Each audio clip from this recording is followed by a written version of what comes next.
B2. Immediately, I thought of Vitas. Just immediately thought of Vitas. Amazing. I like it at 16 volume.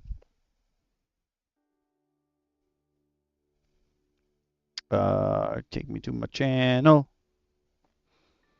I think we're live.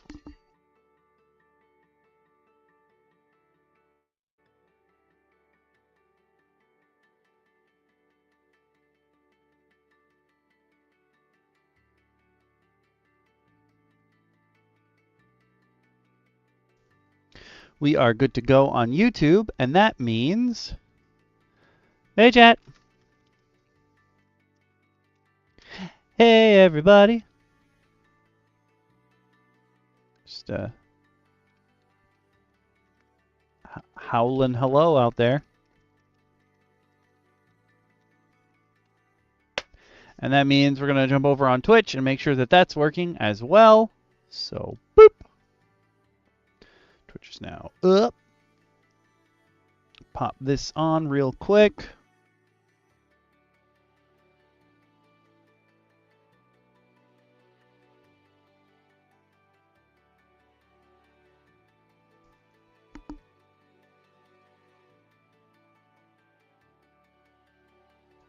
Come on.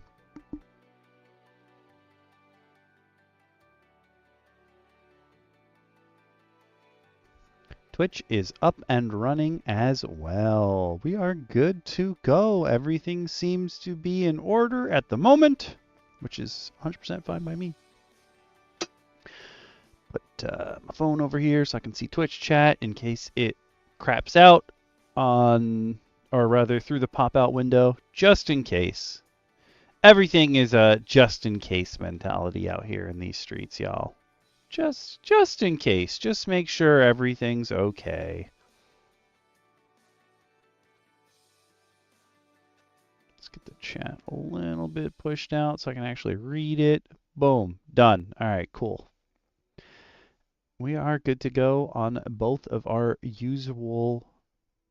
What is wrong? I cannot speak. I had this problem yesterday, too. I just couldn't speak. Hopefully, the stream, I sound like a normal human being during the stream. Hopefully nothing else weird is going to happen. But we do have a lot to talk about.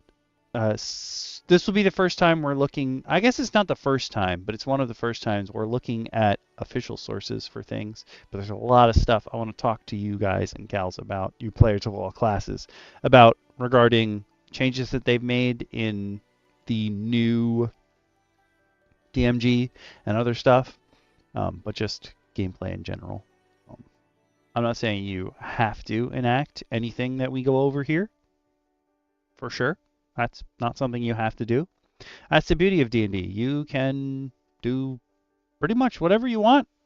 Who's going to stop you? The Pinkertons aren't coming for you.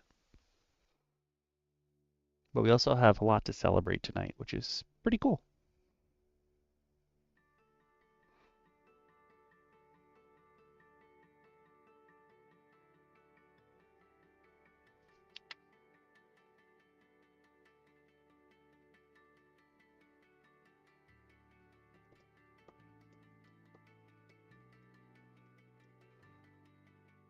Nice 4 minutes early on the docket. I started getting ready for this stream at like 7:12 or something, which is a little earlier than I normally do. But I just wanted to make sure that everything was good to go. There was a lot of little background stuff that I had to do. Also, there is a Patreon announcement, but Patreon is apparently down right now, so I can't share you the pictures for that, which is a little bit of a bummer. But I want to celebrate with my fellow DMs, so I'm not going to go in too early to what our celebrations are in order for tonight. Oh, and because of other things I've recorded on the side, I had to lower the recording volume of incoming audio from the computer. So please, if at any point you guys are in here watching the stream, I just realized it's not showing the chat. Like it doesn't know what's going on. That's cool. Ah, I see. You have to do it manually now. Excellent job. That actually happened to me last week too. This is a new thing. I'm assuming there's some glitch with OBS, which is stupid. But yeah. If at any point you can't hear the other DMs who will be joining me, please let me know. Or if you think the background music is too loud, also please let me know. I can adjust both of those on the fly while we're going.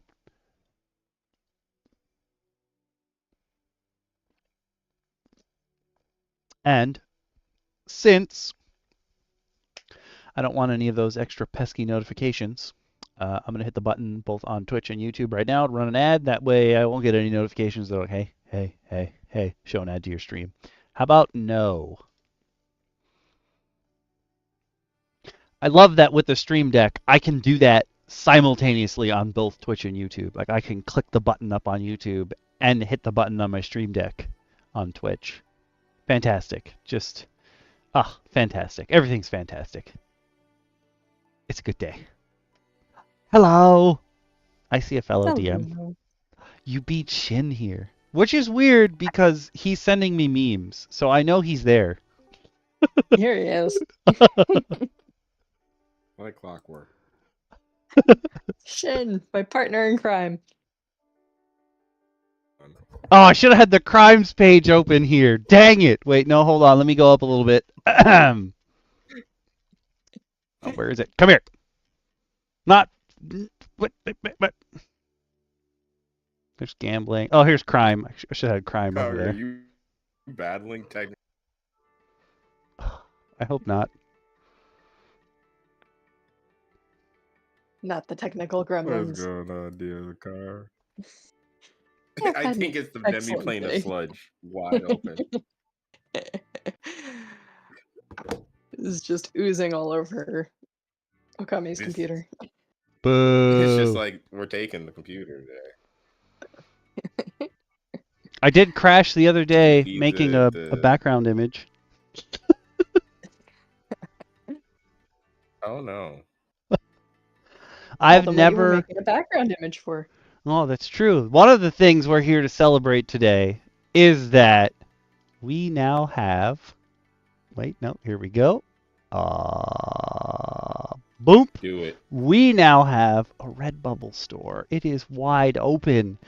Through much of the hard work from DM Lacara and maybe like a tick box from me or two, the Redbubble store is now up and running. You guys and gals and players of all classes can go in and pick up some imagery on whatever kind of stuff you want. The cool thing about Redbubble is that you can throw the design on a phone case, you can throw it on a playmat, you can throw it on a shirt, you can get a sticker, you can do pretty much whatever you want. I think there's 60-something different items you can put it on. You can buy a bunch of stuff and support Okami by clicking even more buttons. Look at that. There's even one for the demi-plane of sludge. It's true. It's all true. Oh, you have. I'm absolutely getting a demi-plane of sludge. I already bought a Victorian Orphan Magic shirt. I have a Victorian Orphan Magic shirt and a demi-plane of sludge shirt. And I'm probably gonna buy. I secretly want a Steve shirt. Oh, he's so cute. Beauty of that is right now there's a huge sale on Redbubble. Almost everything is at least 25% off. So yeah, my shirt was 30. You can go. Oh, awesome! You can go in and go grab what you want. It's cheap. We get some. Okay, so I made a Patreon post about this earlier, and there's another thing I want to talk to you guys about Patreon, but I can't because Patreon just went down. I don't know if they got hacked or if they're running like maintenance or something, but Patreon just died. So I had a spiel about what Redbubble is there, but I can't really share it with you now. It'll be there whenever Patreon comes back.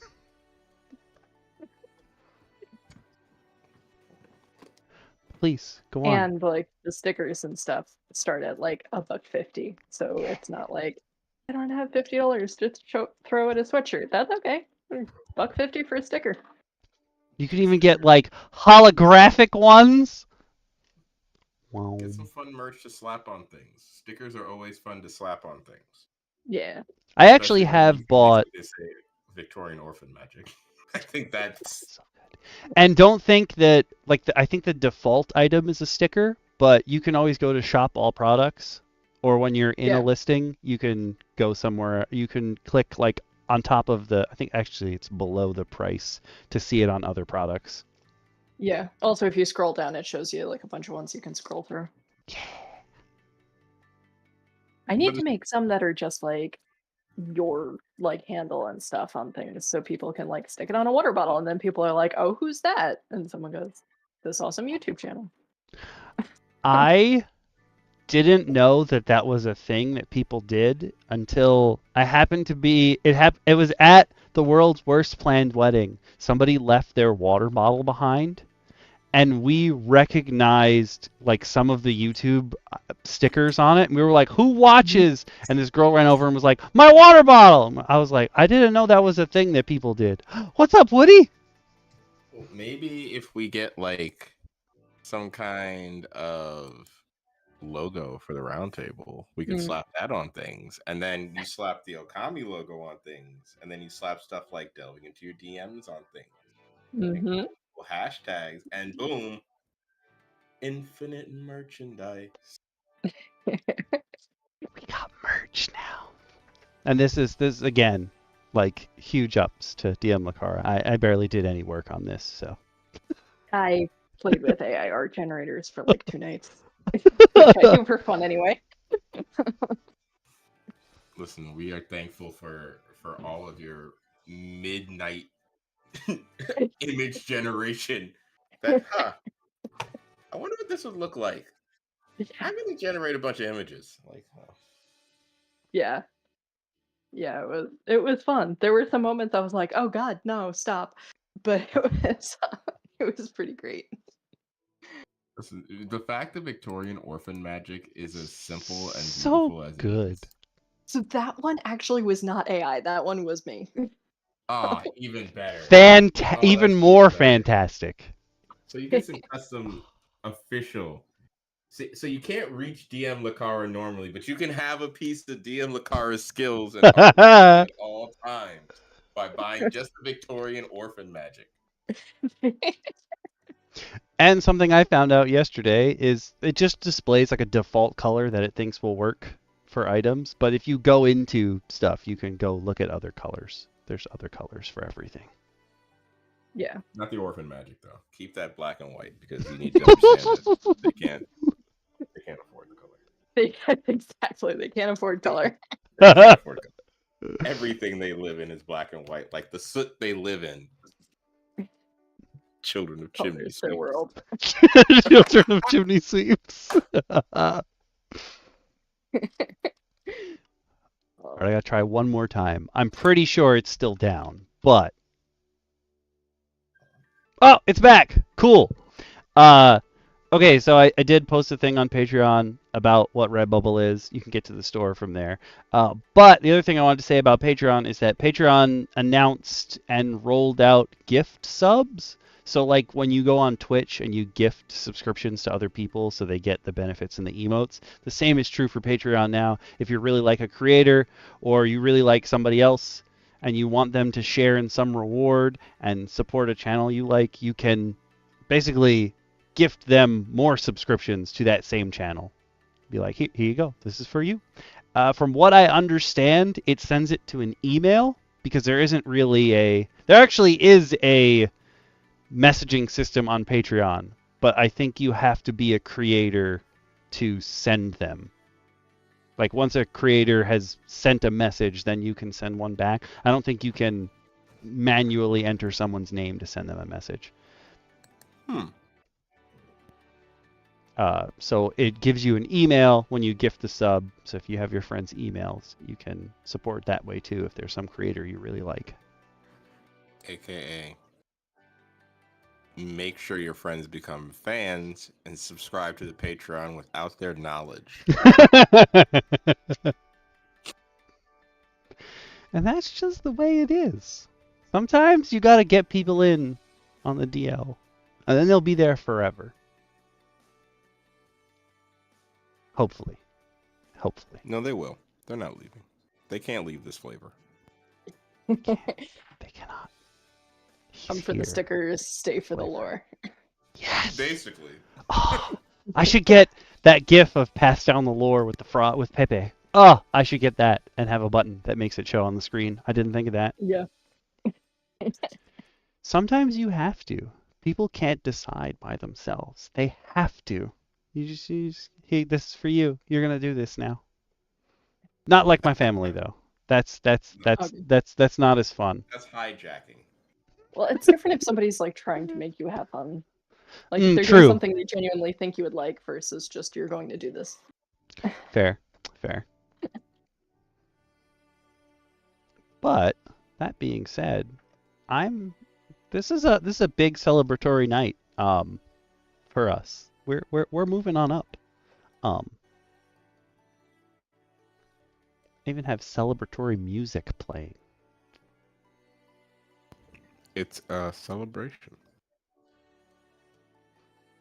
But as far as the regular topics for tonight,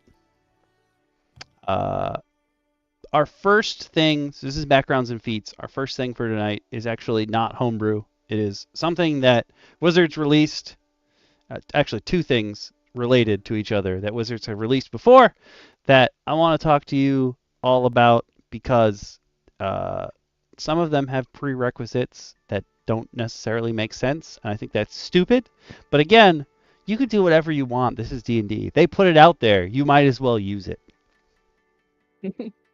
Another half of that. Yeah. Unless it's 2024. Yeah. Then don't use that. The part of it is that 2024's DMG, I don't know how many of you have actually sat and read the DMG, but there is no section for downtime in the current book. So this is Xanathar's Guide to Everything. It was a source book that got released a while back for original 5e. And there's an entire chapter in this book on downtime and what you can do in it. Good old XGE. A whole chapter. But there's only one part of this that I really want to talk to any of you guys and gals about since we're on backgrounds and feats. And that is what Xanathar referred to as training. Feats by themselves were an optional rule, but now if you're using 2024 rules, technically they're not optional because everybody's going to start with them.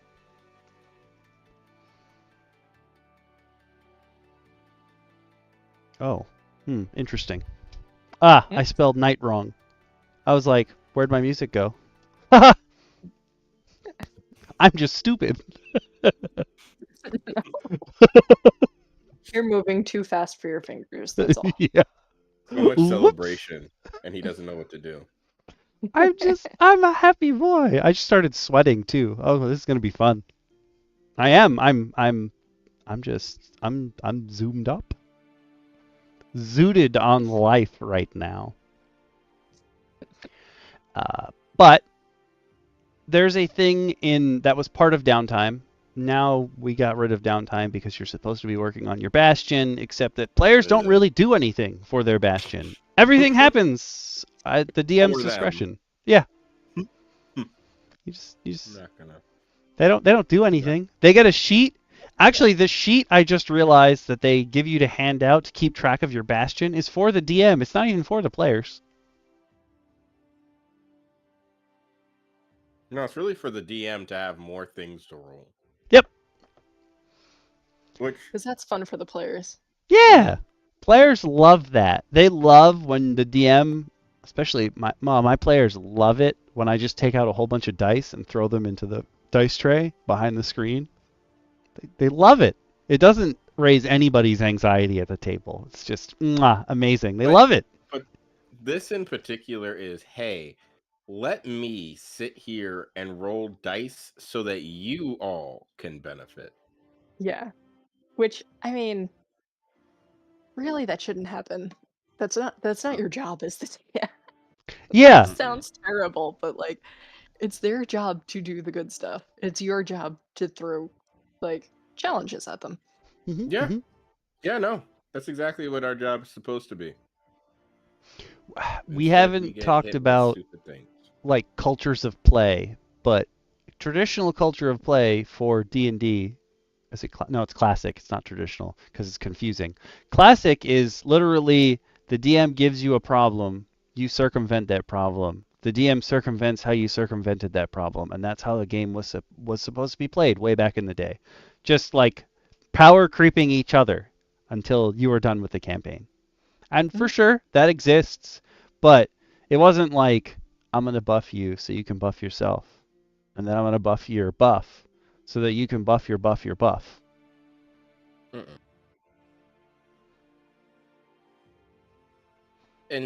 And I think the thing about older D&D editions as well is that the goal was to never make you feel like you were ever too strong. Hmm. Especially older editions. Older editions really did a great thing of balancing strength and power in a world by having you understand that your strength in that world is known to the world, so the world is going to respect your strength accordingly, which can be good or bad. If you're the strongest warrior in the world, well, guess what? Other warriors who are strong are going to come look for you. That can happen in your, what's that thing they deleted? Downtime. Mm-hmm. I You know.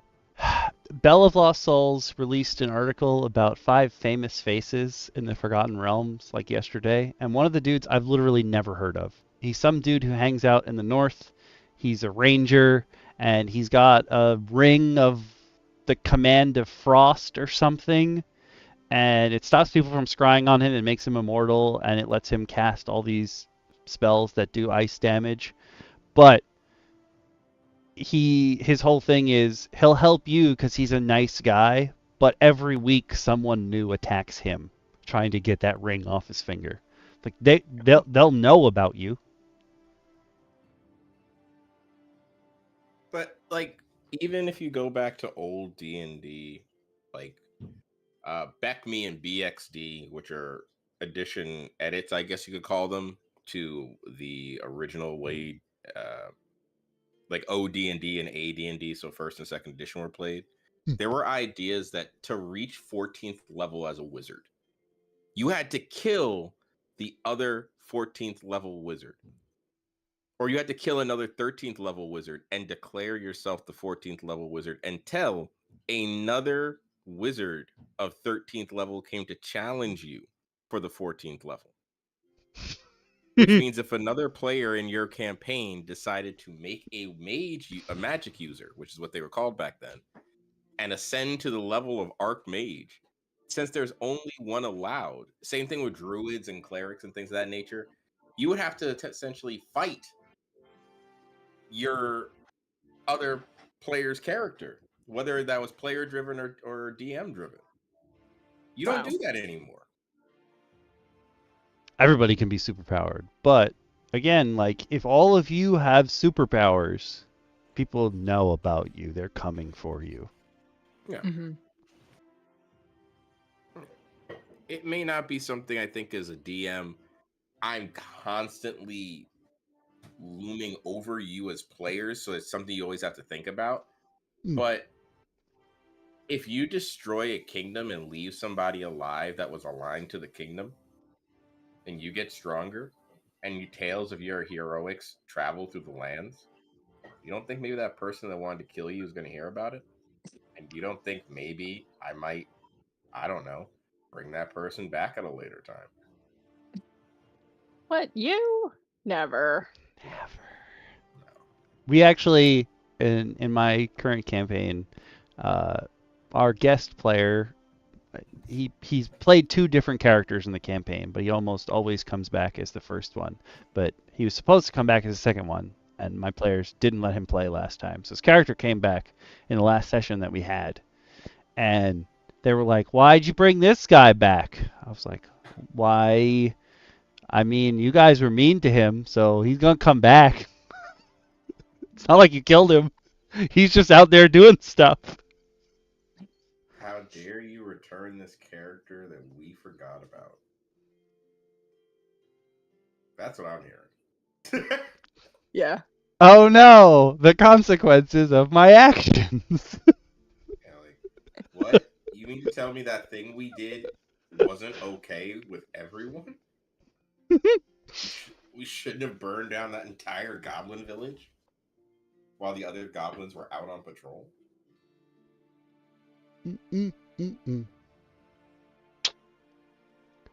That happened to some players of mine. They got ambushed by orcs in a forest. I kind of created like I was trying out infinite dungeon ideas, and I did like a ever expanding forest as a one shot for some Ooh. people. And they burned down an orc forest early on in the game, and that was maybe like hour 3. We were playing like 5 hours ish or so that day, and around hour 3, I kept hinting at them that like maybe something was following them by having them consistently having them infrequently roll perception checks. And eventually they realized that this orc like war band that they had burned the camp for had been trailing them the entire time. And they're like, "What do you mean they're trailing us?" I'm like, "You burned their houses down in the middle of the night and then just said, nothing's here. Let's keep moving." Did you think they were going to come back and just be happy about this? What about their orc heirlooms? They might have left some tusks behind. Rude. You never know. But that won't happen anymore because there's no consequences to your actions. Nah, you just constantly get more and more powerful. That's it. You just more Hey, more you and more out there powerful. adventuring? You know what you need? A bastion that levels itself up. And you're all you're all oh no, I forgot the new Blackstaff's name. The girl. I forgot her name. No. You're all her. You're just out in the world, super powered, chillin', have powers that aren't magical but function like magic. So even in an anti-magic field, you have Cyclops' optic blasts. That's just all of you. Wow. But Feats, since this is a backgrounds and feats episode, I wanted to talk to you about in Xanathar's Guide. There's this entire chapter on downtime, but one of the things you can do is training, and training is basically you spend 10 work weeks. They classify this as 5 days, so half of a 10-day you have to spend working on this, which depending on the time scale of your game, that in and of itself might be the part that makes it difficult, because people online complain like, oh, 10 weeks is either too short or too long, but it depends on the campaign you're playing. Like, my players have to micromanage every minute of every in-game day. This is literal torture for them. Your players are unique, though. Yes, most players don't care about that kind of stuff. My players, this is fine. But basically, no, you go, Shin. I can't. No, go ahead. It's basically, all these downtime activities are like, oh, you have 10 work weeks to complete this, and as long as you spend 25 gold working on something during that week, you make it onto the next week and you complete your things. But every 10 work weeks you spend in training, there's a 10% chance that you'll have a complication.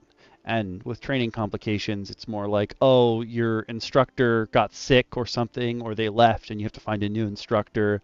Like, what you were using to study from is broken, blah, blah, blah. Normally, training is specifically for learning a language or picking a proficiency up with a tool. I actually add it as like my players can learn a trait, like Sildar Hallwinter has parry. If he can see an attack coming and he's wielding a melee weapon, he can add, I think it's 2 to his AC. If they stayed with him and trained, he could teach them that ability. And I do the same thing with feats.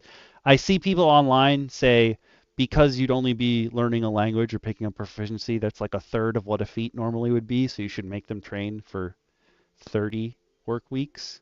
But I think my players would have aneurysms if I said we're gonna You have to wait 30 work weeks for this to finish. I also worry that it would take you a long time to reach the end of the first work week. Mm-hmm. Yes, let's not forget last week. Yeah, that 8-hour day. Mm-hmm, mm-hmm.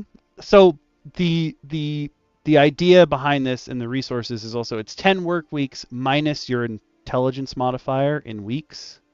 But the way that I run it is whatever skill you're learning minus that ability scores time in weeks. And then if you say you're learning a language specifically, if you're constantly surrounded by the people who are speaking that language, in my example, there's goblins everywhere.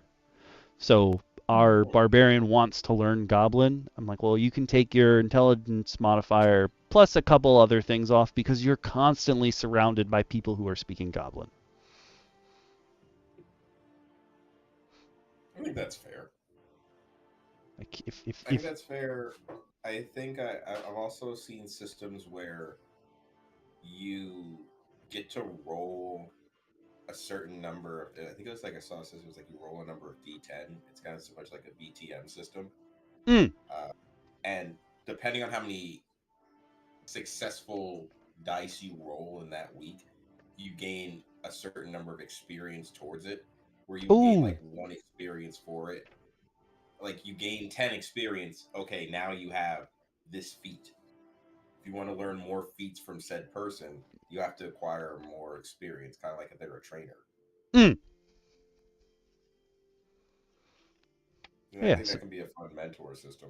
But again, using similar downtime actions and modifiers as well can be helpful there. And I think you would still need the downtime system to use it.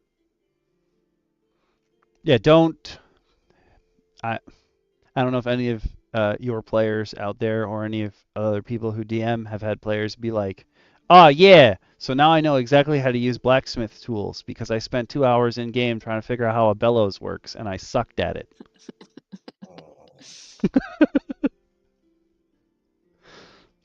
Now I will build my Gundam funnels. I don't think you do. Not here. Not in this game. So I'm not saying you have to pick up Xanathar's guide, but basically that's the gist of it. 10 work weeks to learn something new, minus they use intelligence modifier and 25 golden materials per week. My players... My players try to make sure that 25 gold is actually accounted for in game. Like, when they're thinking up something new, they're like, oh yeah, well, I'm going to break exactly this many like vambraces and other things during the week that it costs me 25 gold. And I'm like, okay, if that's what makes you feel better. Like I'm not giving you an inventory spreadsheet of things that you've spent money on for this 25 gold. Just hand it over. Yeah, that's too much. That's that's even in LARPing they don't go that far. Right? Like I can imagine. I can imagine Valley of Ageria LARPing and taking it incredibly seriously. That's like LARPing for accountants. Yeah, that's literally accountant LARP. Like, no, where's the dragon that burns them all? Burn their abacuses. All right. Man, every abacus in this kingdom be. Oh, this is the wrong window. That's fine. You guys can't see it. That's good. That's what I wanted. I was like, you guys don't need to see the entire page of tags for one of my most recent videos. You don't care about that. But I wanted to talk about this in particular, which is backgrounds and feats that are written and prerequisite as you must be in Dragonlance. You must be on the planet Kryn in order to use these backgrounds and feats. And I'm here to tell you, if you... No, you don't. Yeah, if you got horses and you want to be a cavalryman, Do okay, it. no one is gonna stop you. Pinkertons will not come for you, I promise.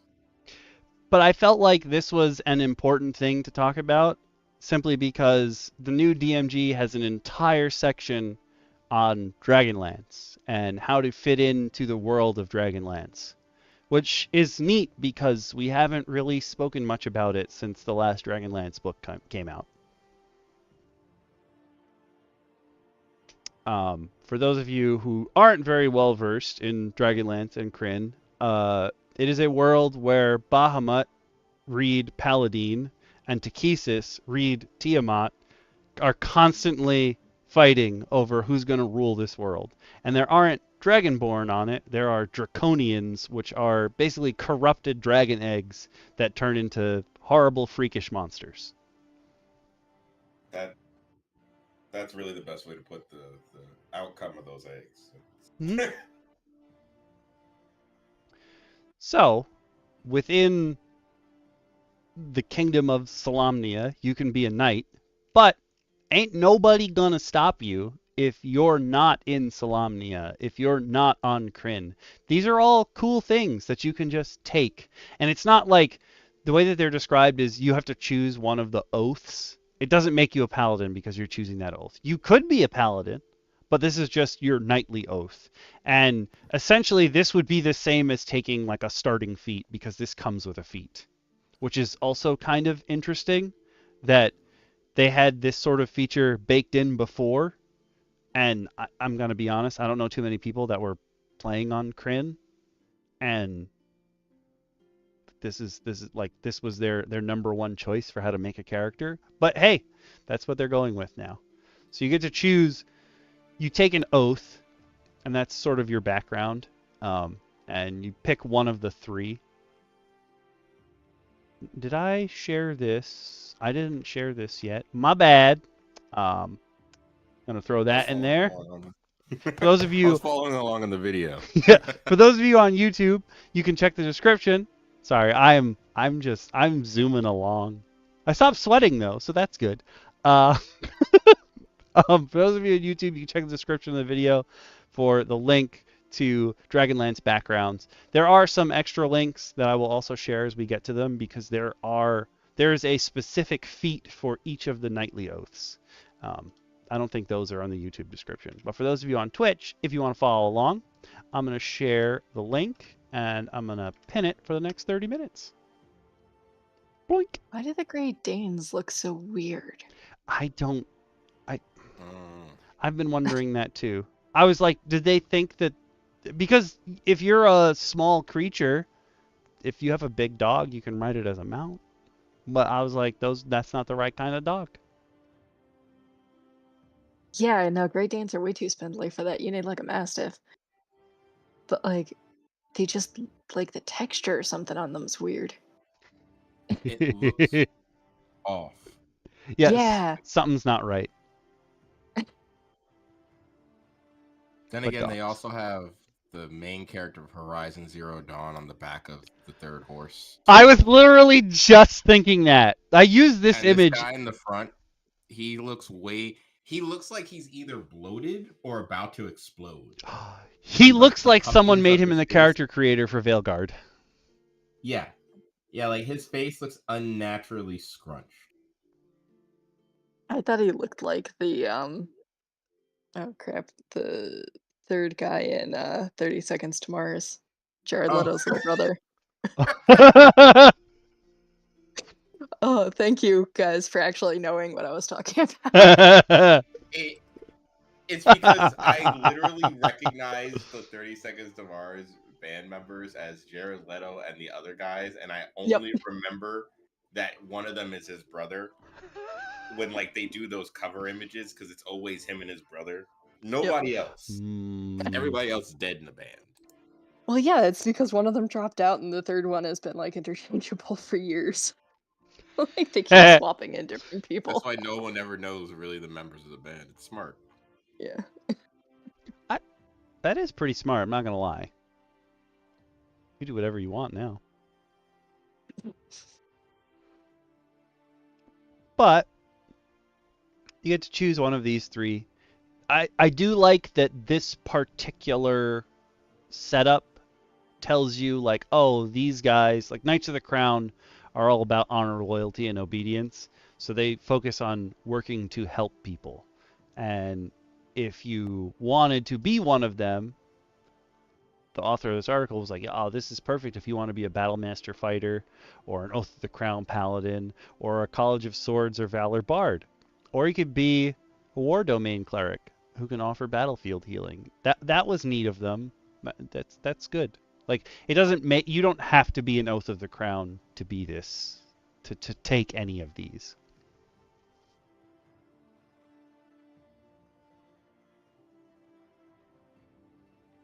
But it is interesting that they give you little, like you said, it is very interesting that they're giving you that reason as to why you join this knightly order. I like this. Like, sometimes your now if you're looking at backgrounds in 2024, it's because you're building your character off of them, because your stat boosts come from your background. Hey, Arvin. But now, like back in the day, your background was just supposed to be what informed you during character creation. Yeah, it was role play centric. It was, when your character runs into an odd situation, maybe you want to call on your background to help you get out of it. I.e., someone with a criminal background in old 2014 might be a little nervous when the City Watch pops up and might want to say, hey, does City Watch know that I'm a criminal? That's a role play moment. You may not actively be a criminal, but maybe your former criminal past gives you hesitance. And that was stuff for you, especially I felt like for new players, it was something I had players lean on, even if I had to give them their own custom background to some extent. Nothing too elaborate, because again, you are nobody, but something unique to them. You want to be a folk hero, but the way you're a folk hero is a little weird. No problem. You're just a kid folk hero because you won, the sword contest in your village 3 years running. That made you a small town folk hero. You're not known through all the lands, but you're known in your village. Those things help. Now you just pick blacksmith because you want to hit harder with your greatsword. I hate it. Hate it. I say it to myself and I hate it every time. Do you guys want to talk about Knights of the Sword or Knights of the Rose? I also realized, because one of the knightly orders is Rose, that there is a homebrew paladin oath I saw a long time ago called Oath of the Ambling Rose. And everyone was like, I don't understand why you chose these weird abilities and why you picked that name. Because usually your oath is like something that is not necessarily, I mean, it does realistically lay the foundation for your character, because again, paladins don't have to be tied to any god or goddess or deity. It's just something they believe in. We cracked the code, man. They're Green Lanterns. Oh, so stupid. They're just a Lantern Corps. Yeah. But seeing that there's Knights of the Rose, I'm like, oh, I get it now. I'll take a look at Knights of the Sword. Okay. Those who commit to the Knights of the Sword are the most courageous and heroic of the Knights of Solamnia. Dedicated to upholding justice and protecting the innocent, a Knight of the Sword would not hesitate to give their life if it meant another would live. I think due to their lawful good nature, paladins of the Oath of Devotion would often be drawn to the values of the Knight of the Sword. Champion fighters, Oath of Glory paladins, and Peace Domain clerics also seek out this order, as it promises heroic quests to defend the weak. As a DM, I think this would potentially be the most problematic one. Because I never try to promote my players gallivanting into heroic actions. Obviously, this is good for a player who believes that their character has to become a hero. Like if that's your character's backstory or like their goal, and that's the way the player wants to play it, sure. But if it's a first-time player, I always get very wary of them playing the hero and getting themselves killed for being heroic. Yeah, like the would not hesitate to give their life. Honestly, That's not good for your character longevity. yeah, like it'll probably happen. You'll get. Oh man, what was she? Shurgway is the lady in the water. I already forgot what her character stat block is. Shwegway, there we go. Water demon. Duh. Yeah. Yeah, I mean, you could do the secretly corruptly. You could go that route too.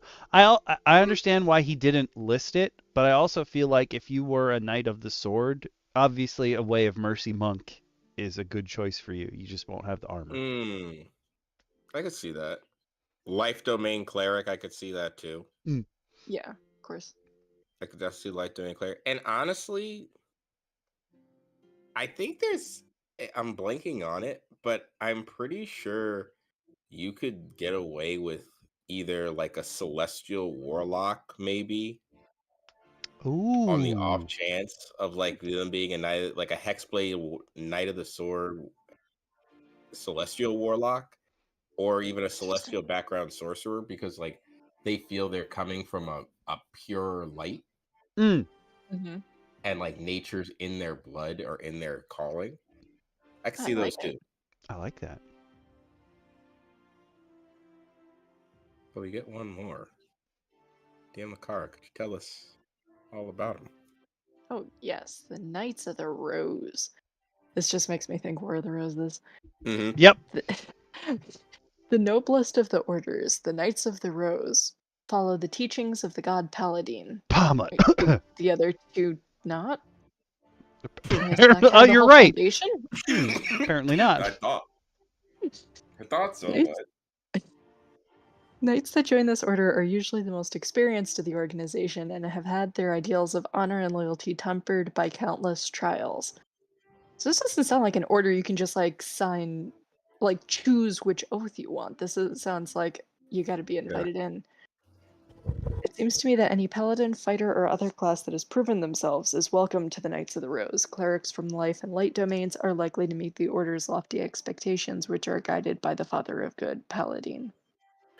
That's weird, because if the lawful good nature of the Knights of the Sword doesn't appease Paladin, what does? Yeah, like what about, because they're sacrificing their lives versus just giving life? I almost feel like trying to read too much logic into this. Yeah. Also possibly true. I feel like maybe if you die as a Knight of the Sword and you get revived, then they're like, "Welcome to the Knights of the Rose," and you can be like, "Wait, what? Huh?" But I like my friends. Yeah. The other one. I do think if you wanted to play that, in that like being an honored member of the Knights of the Crown or the Sword brought you into like the society of the Knights of the Rose, that could be fun. But as it stands, like you said, it doesn't sound like something you just decide, I'm going to be a Knight of the Rose one day. Yeah. Yeah, it sounds like there's some hazing involved there.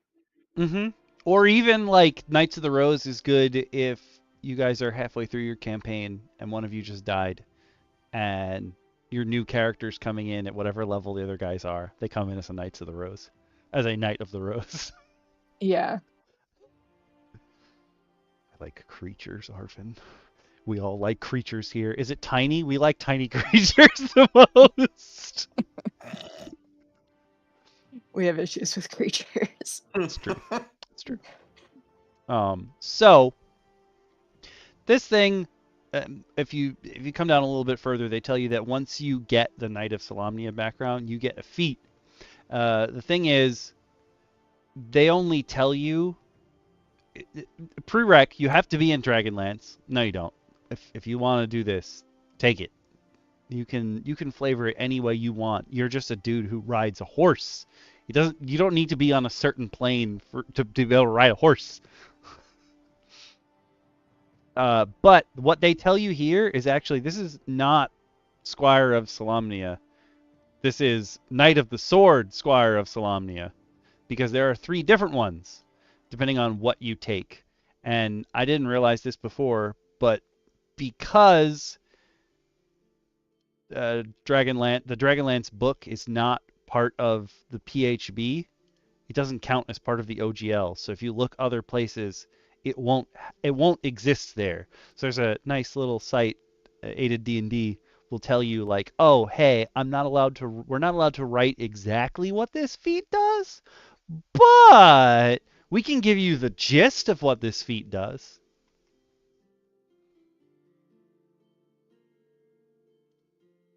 Wait, what order are they in? Crown is the first one, so these are out of order. There we go. But they will give you'll get better at dismounting your steed.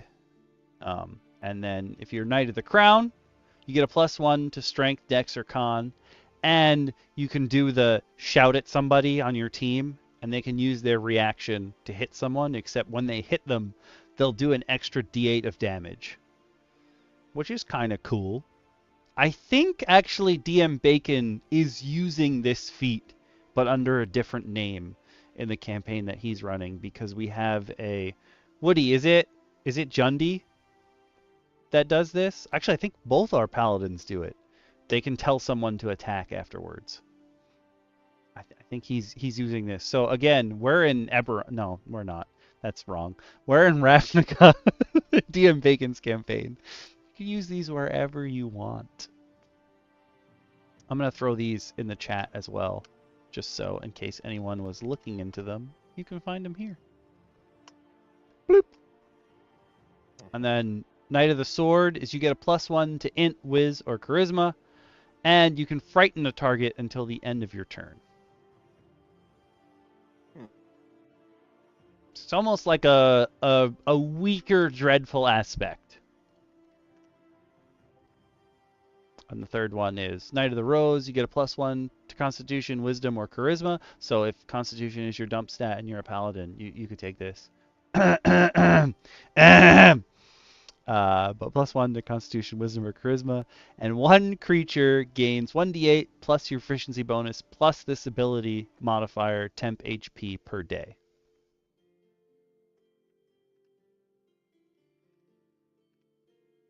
So like if you did that and you had what is it, Inspiring Leader, when you're a bard or something like that, you can give people so much temp HP, man. Just temp HP all over the place. Understand when everyone decided that Baldur's Gate 3's idea of temp HP was the greatest thing ever.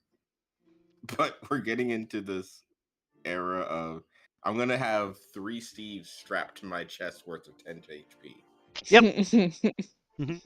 I had a conversation with Grimbo earlier today, and I was like, so Steve, that design that you've seen me share and you've seen on DM Roundtable is a joke, because the Bastions, the level 17 Bastion can give you 75 temp HP for a week. That's like strapping a whole wizard to your chest. And he was like, isn't that a lot? And I was like, yeah, you guys get like 8. And it only lasts until you take a nap. That's a huge difference, man. Yeah.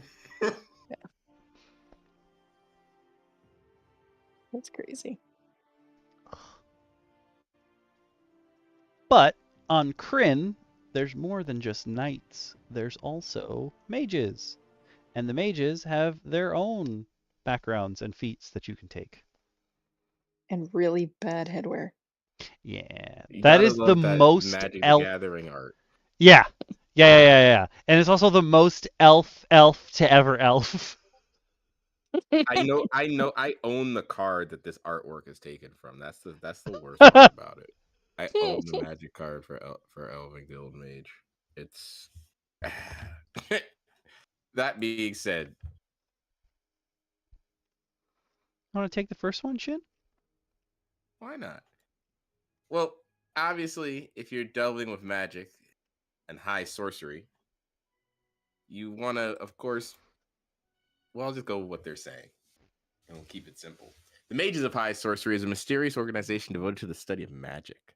There's also committed to policing the use of magic across the continent. A member of the Mages High Sorcery were to come across a renegade mage, a magic user that mages have excommunicated, they are duty bound to report them to the conclave, the overseeing body of mages of high sorcery. That is, yeah. Every time I have to say the mages of high sorcery, I feel like I'm saying the most redundant thing ever.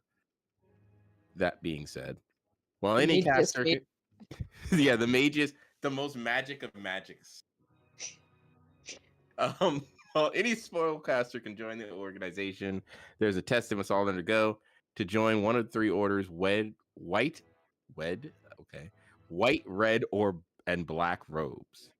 The order of the white robes, of course, viewing their responsibility to use their magic to make the world a better place. They use the teachings of Solamnia, the god of Kryn's white moon, and to the writer of this article, celestial warlocks, divine soul sorcerers, and good aligned wizards make up the order of this membership. I have a question for the two of you. Mm-hmm. What is a good aligned wizard? I feel like that's just like school racism against necromancy. Basically, I feel like good aligned wizard is basically saying you don't resurrect the dead. I thought they were just talking like straight alignment, like on a character by character basis. But then could I be a chaotic good necromancer and still rock around in my white robes? I think so. I mean, what are you using your necromancy for? I'm good aligned. It doesn't matter. I'm just laughing at how, like, D&D is WotC's trying to move past, anything asterisk historical or cultural or anything, but the color scheme for these mages is like straight out of a kung fu movie. Very Final Fantasy. Yeah. Oh yeah. Oh, you're a white mage? You must heal things. Yeah. I'm curious then, whoever wants to tell us, what do red robes get you? I see this awesome image of what looks like someone's pyromancer. Yeah. With like bones strapped all over them. Yeah.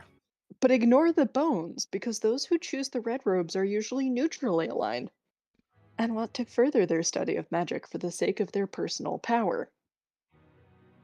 Okay, since when is that neutral? Yeah, I don't know. Like, if I'm getting my magic power from sucking the marrow out of someone's bones, I'm probably not a good guy. That's No, the red you're robes. only sucking it out of evil people bones. Oh, true. And morally questionable. That said, red robes are not entirely self-serving. They still follow Lunatari, the neutral god of Kryn's red moon, and strive to maintain the balance between good and evil. I'm sorry, I see somebody wearing that robe dangling bones come up to me. I'm not stopping to ask questions. They're getting shot on sight. Yeah, like 12 people get murdered and 4 people roll up in red robes with bones and fire in their hands, and I'm supposed to be like, they're the peacekeepers. Oh, No. here come the cavalry. No. These guys will give us a fair and balanced answer as to what has occurred here. No, I'm killing them. Due to its flexibility, it makes sense to me that this order would draw a vast array of magic users from all walks of life. Are you saying that this is the easiest order to get into? Apparently. Probably they don't ask many questions. That's Any caster Any caster that doesn't want to adhere to the strict expectations of the white robes while not aligning themselves with the reviled black robes would find the red robes a happy medium. This is a I'm sorry. general studies major. What? What about that bone-draped, scarlet-clad, fire-wielding character says to you, happy medium? Clearly, we're not recognizing that the Day of the Dead mask they're wearing, drawn with heavily hooked, looped long earrings and necklace, clearly All mean made they're out of peaceful. bones. All of bones. Clearly mean, but you see, we can't see their feet. And that's how we know they're neutrally aligned, because a good person shows their feet. And this person's giving us the fact that they're indicating they have feet. And only a bad person covers their toes. So by law of logic that I've just invented, this must be a good person. This is neither here nor there, but there is a person that hangs out in the Common Current Discord that insists that anyone who draws anything or or shows their feet, if someone is looking to see feet, they must be a pedophile. Any exposed Oh. feet immediately Wait. makes you a pedophile. Okay, hang on. You have to clarify etymologically. Which ped are you talking about? Oh, the bad one. We just think it's Okay. funny that it's feet. If any feet are showing, people looking at them feet, they must be pedophiles. What? Whew. That's a conclusion. What do they do at beaches? I don't. I That's a don't good ask question. I wouldn't ask that question personally. I don't actually want the answer. I just didn't know if that had been asked. It has Especially not. because I know the person. That's going on a list. One day we're gonna ask. This is why I'm not on that Discord. DM Lacara, I can simply say that is a question that should be added to the list amongst many other things that I need to ask one day. Check. Definitely not red robe. Definitely not red robe activities though. Totally neutral, man. Just out here living everybody's best life. Well, Okami, then maybe you could tell us all about the black robes. Again, this is magical Crips and Bloods. Yeah. As far as I'm concerned. Basically. Stop representing that white moon out here. Red moon and it's all day. The Order of the Black Robes, as egocentric as they are ambitious, black robes are often feared. So the guy covered in bones, everyone thinks that's okay, sure, whatever. Black robes are feared because of their thirst for power and lack of morals. The teachings of the god of Kryn's Black Moon, Nuitari, puts those that join the black robes on a path of personal gain at the expense of all others. While any caster could be seduced by the power of the black robes' promise, they're Sith now. In my opinion, its most likely followers are Fiend, Great Old One, and Undying Warlocks, and School of Necromancy Wizards. There they are. Them necromancers. All up in their black robes. Those evil monsters. Oh. Those evil. I need to know. I need to figure out the verb for this magic school racism. Is it schoolist? It's definitely got to be some form. It's some form of classism, just built into wizard schools, where all of them see necromancy and just like, ugh, you. But this guy who seared all the flesh off the bones, that's fine. Yeah. Cook them clean. No. Clean and design jewelry. Clearly that depends entirely on the situation. But necromancy, forget it. Yeah, necromancy. You raise the dead? Nah, you're evil. Get out. Get out. Yeah, get out of here. Would that In also include undead? Would that also include death domain clerics? Because clearly there are probably. black robes in it. Mm-hmm. In my campaign, one of the characters from not the starter kit, the essentials kit that they introduced is Shanjan Quan. He's from the China of D&D that we don't talk about anymore, but they did include him in the essentials kit, so I guess we're supposed to talk about him.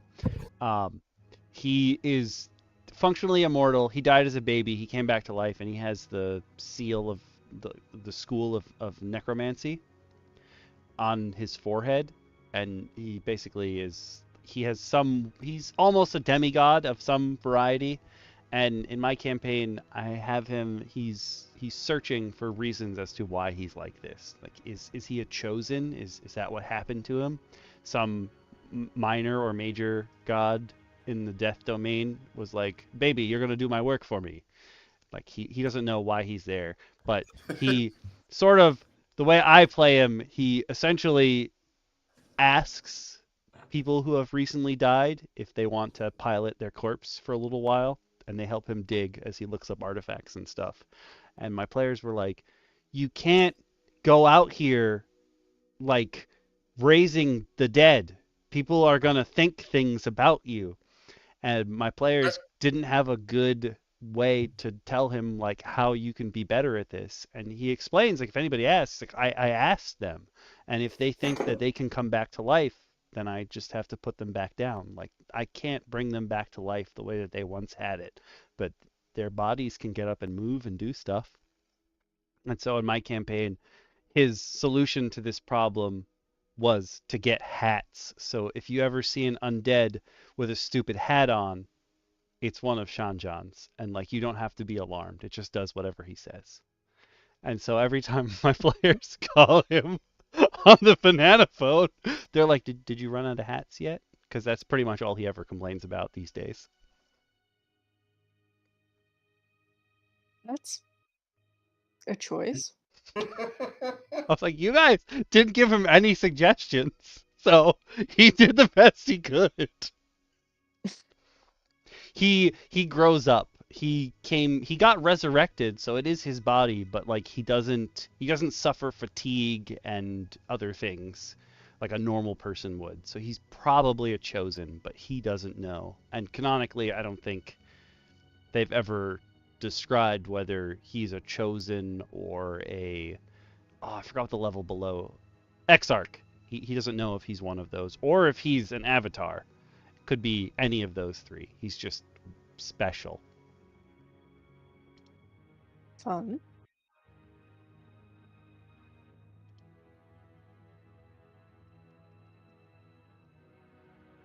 That's a cute dog. You gave him big anime eyes, too.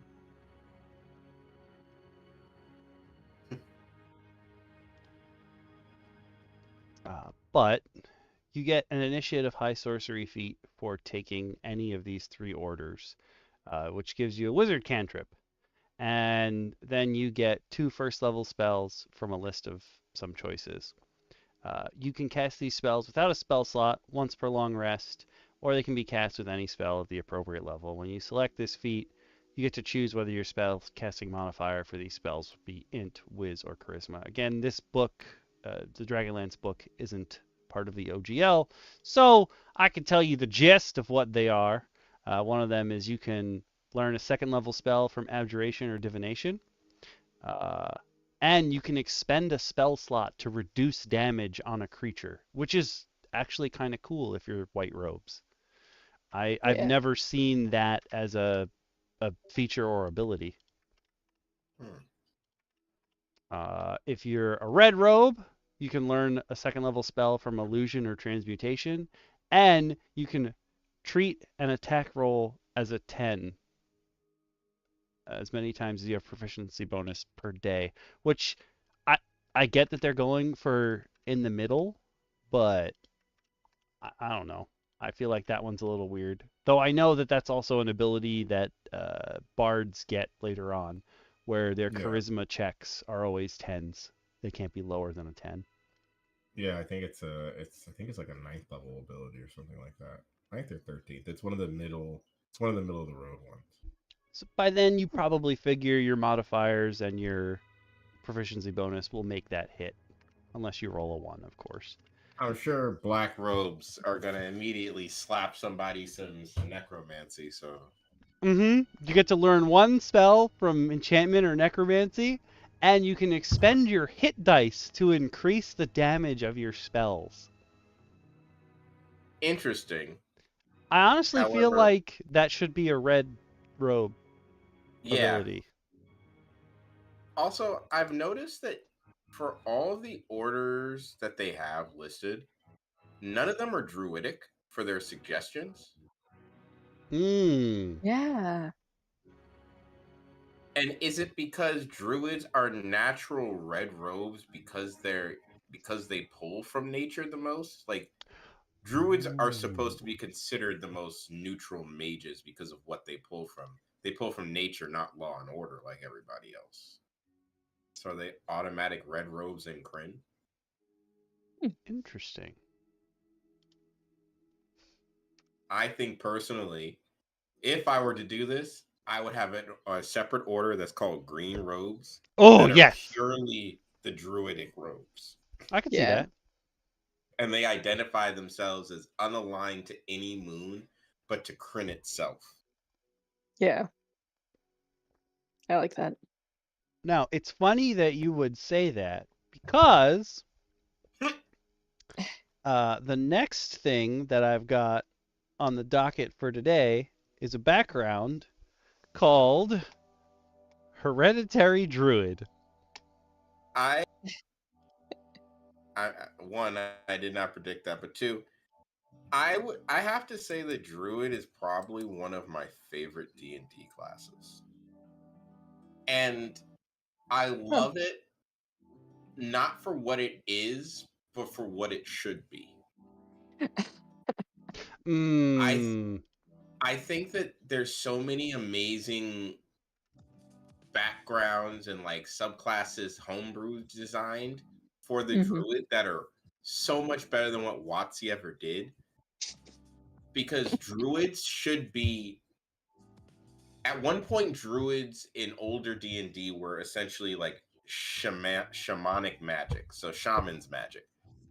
Earth pulling, nature bending, things of that nature. Even in like if you go back to like some of the D&Ds, if you use rule cyclopedias versions of clerics and you use some of the zines that came out way back when, there were even to become a druid, you had to become a neutral cleric. And then you would abscond from pretty much all armor and metal. Like your rule was, I will not use anything that's metal, and you literally fought both lawful and chaotic sides equally because you just did not care if either one was balanced. You just absolutely hated both. I like the idea that you got lightning and thunder and all those kind of things built in, calling thunderstorms and things of that nature. Now it's just, I'm going to shapeshift into a duck for 5 minutes.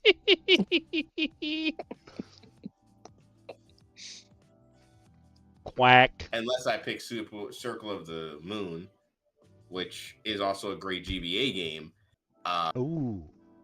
and decide that, I'm going to transform into a bear now. But not a dinosaur. Though I think there's one dinosaur you can technically transform into. That's like in the Circle of the Moon. I think there's like old D&D. So in old 2024 D&D, when Circle of the Moon was limited, you had a list of certain creatures that you wanted to turn into.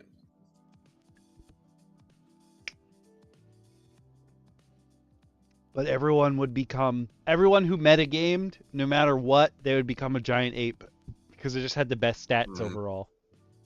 Have you ever seen a giant ape before? Yes. Yep, the ape, you got the ranged attack. You could turn into a giant spider. I think people turn into like dire wolves. Ooh, direwolf would be a good choice too. And I think like one of the other popular ones was like the elk because of like its insane speed and ability to traverse stuff. Man, so many people doing cool druid stuff out here. Mm-hmm. And now, Who knows? no. Also, it used to be you could only do beasts. That was the whole shtick. But ostensibly, because of the D&D movie, that's not really the case anymore. Like, you can become an owlbear, which is technically a monstrosity and not a beast because it wouldn't have occurred in nature. I mean, the argument for that always was though, you couldn't become an owlbear, but you could when you gained like CR5 Druid, Circle of the Moon Druid, you could become like a Triceratops. Sick! So people are always like, "What the hell? I can become a Triceratops and not an owlbear," and I'm like, "Yeah, because one grew up in nature naturally." I can't argue this. And then there was another like whole argument because she specifically turns into a snowy owlbear. People are like, well, you can't do that because it's just a white owlbear, bros. Listen, you don't understand what you're saying. Stop picking fights over stupid shit. Set the whole verse on fire. Save that hate for Watsy.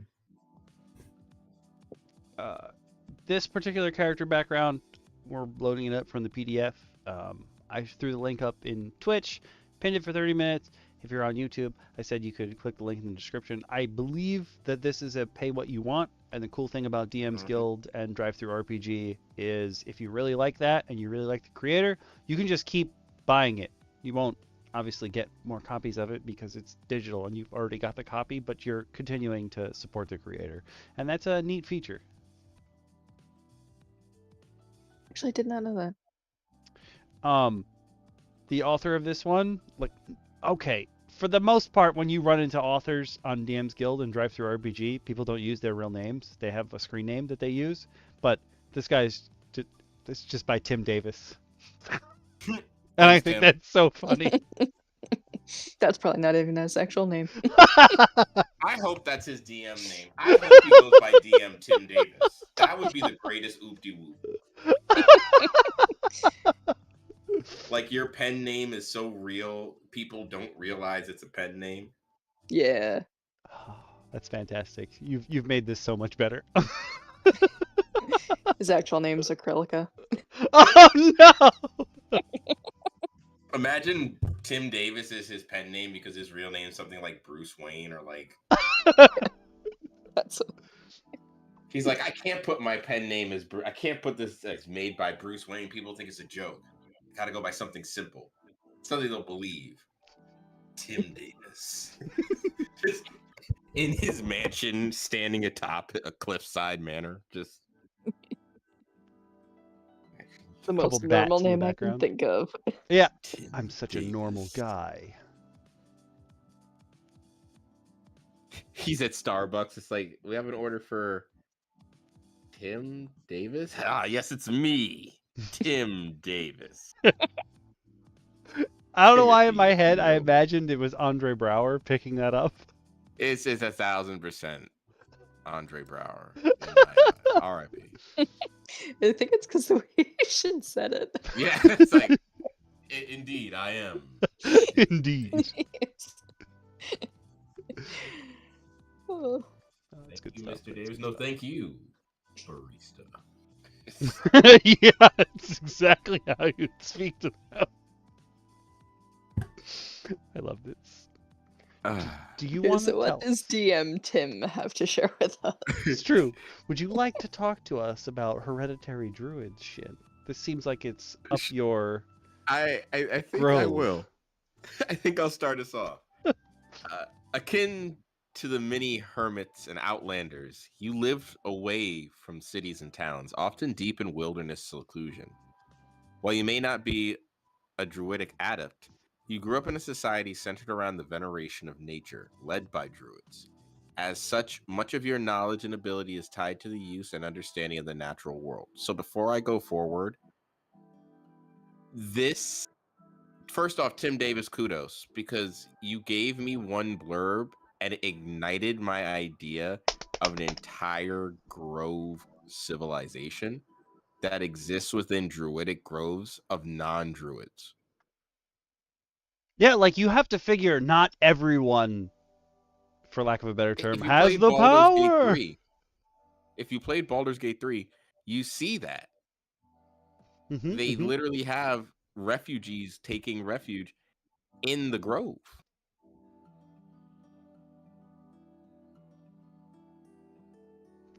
It's very feasible that they have non-druidic members of the grove to run everyday function and have people pass through. This is amazing to have that already set up. So just that right there, 10 out of 10, Tim Davis for me. Also, nice background art. Oh yes, no, this Tim is beautiful. Davis is gonna be the name we all remember for the rest of our lives. Tim Davis. Listen, if we could collab with Tim Davis, we would just need to find like some superhero looking person at a table. Yep. Getting ready to sign something, and it's just like thought bubbles, Tim Davis. Like that would be our shirt for Tim Davis. Like someone dressed in like a pseudo Batman suit, just signing something Tim Davis. That is Tim Davis and forever in my head. I am literally making shirts right now. I know if I say it, DM Lacara is furiously just like, oh, good idea. Which Like, all I'm of working you, on a different one, but I will get there. all of you can grab in the Redbubble store, which is now open for business.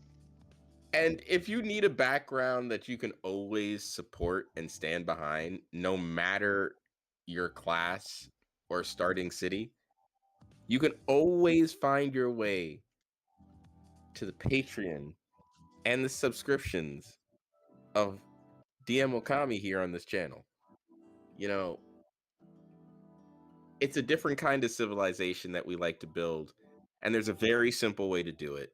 DM Lacara, in your best words, please teach the people. Hit the buttons. There are actually shirts live and things, buttons, stickers, and whatnot now live in the Redbubble store that say hit the buttons. So that even when I am not physically here talking into your ear tubes saying hit the buttons, you can have things that remind you to hit the buttons. If you have money, hit the buttons that give Okami money. Patreon, Redbubble, you name it. YouTube. If you do not have money, but wish you did, hit the buttons to like, subscribe, share, all that good stuff, because that indirectly gives Okami money. So either way, Okami gets money, and we can avoid the demi plane of sludge. Yeah. No one wants to win around a one-way ticket to the demi plane of sludge because living there are things humankind need not see. So follow the sage wisdom of the calming voice of DM Lacara and avoid the panic-inducing demi-plane of sludge. Also help Okami avoid returning to the demi-plane of sludge and eventually affording locks for all of his doors. They'll be installed in his sleep, and only he will be provided the key to. Yes. That's just a service we're going to provide him one way or the other. Yeah.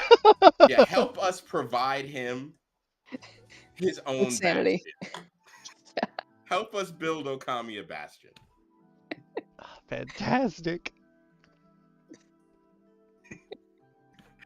I loaded up the Redbubble shop as you were talking, and I was like, oh, there's already new designs in there. You are working so fast. I am. The raccoon's about to go up. Ah, yes.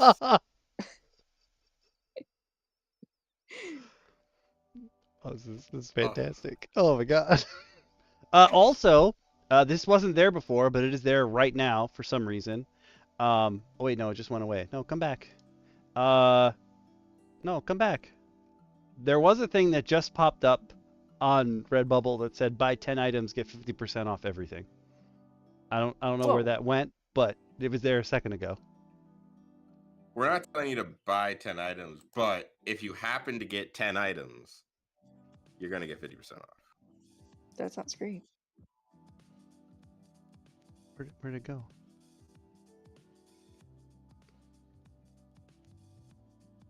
Come back.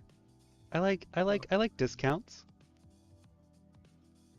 We like the word discount. But yeah, there's now going to be swag up there that can let you tell the world about how great Okami's channel is. It's so cute. Everything is cute. Oh, I'm having a good day. I started sweating again.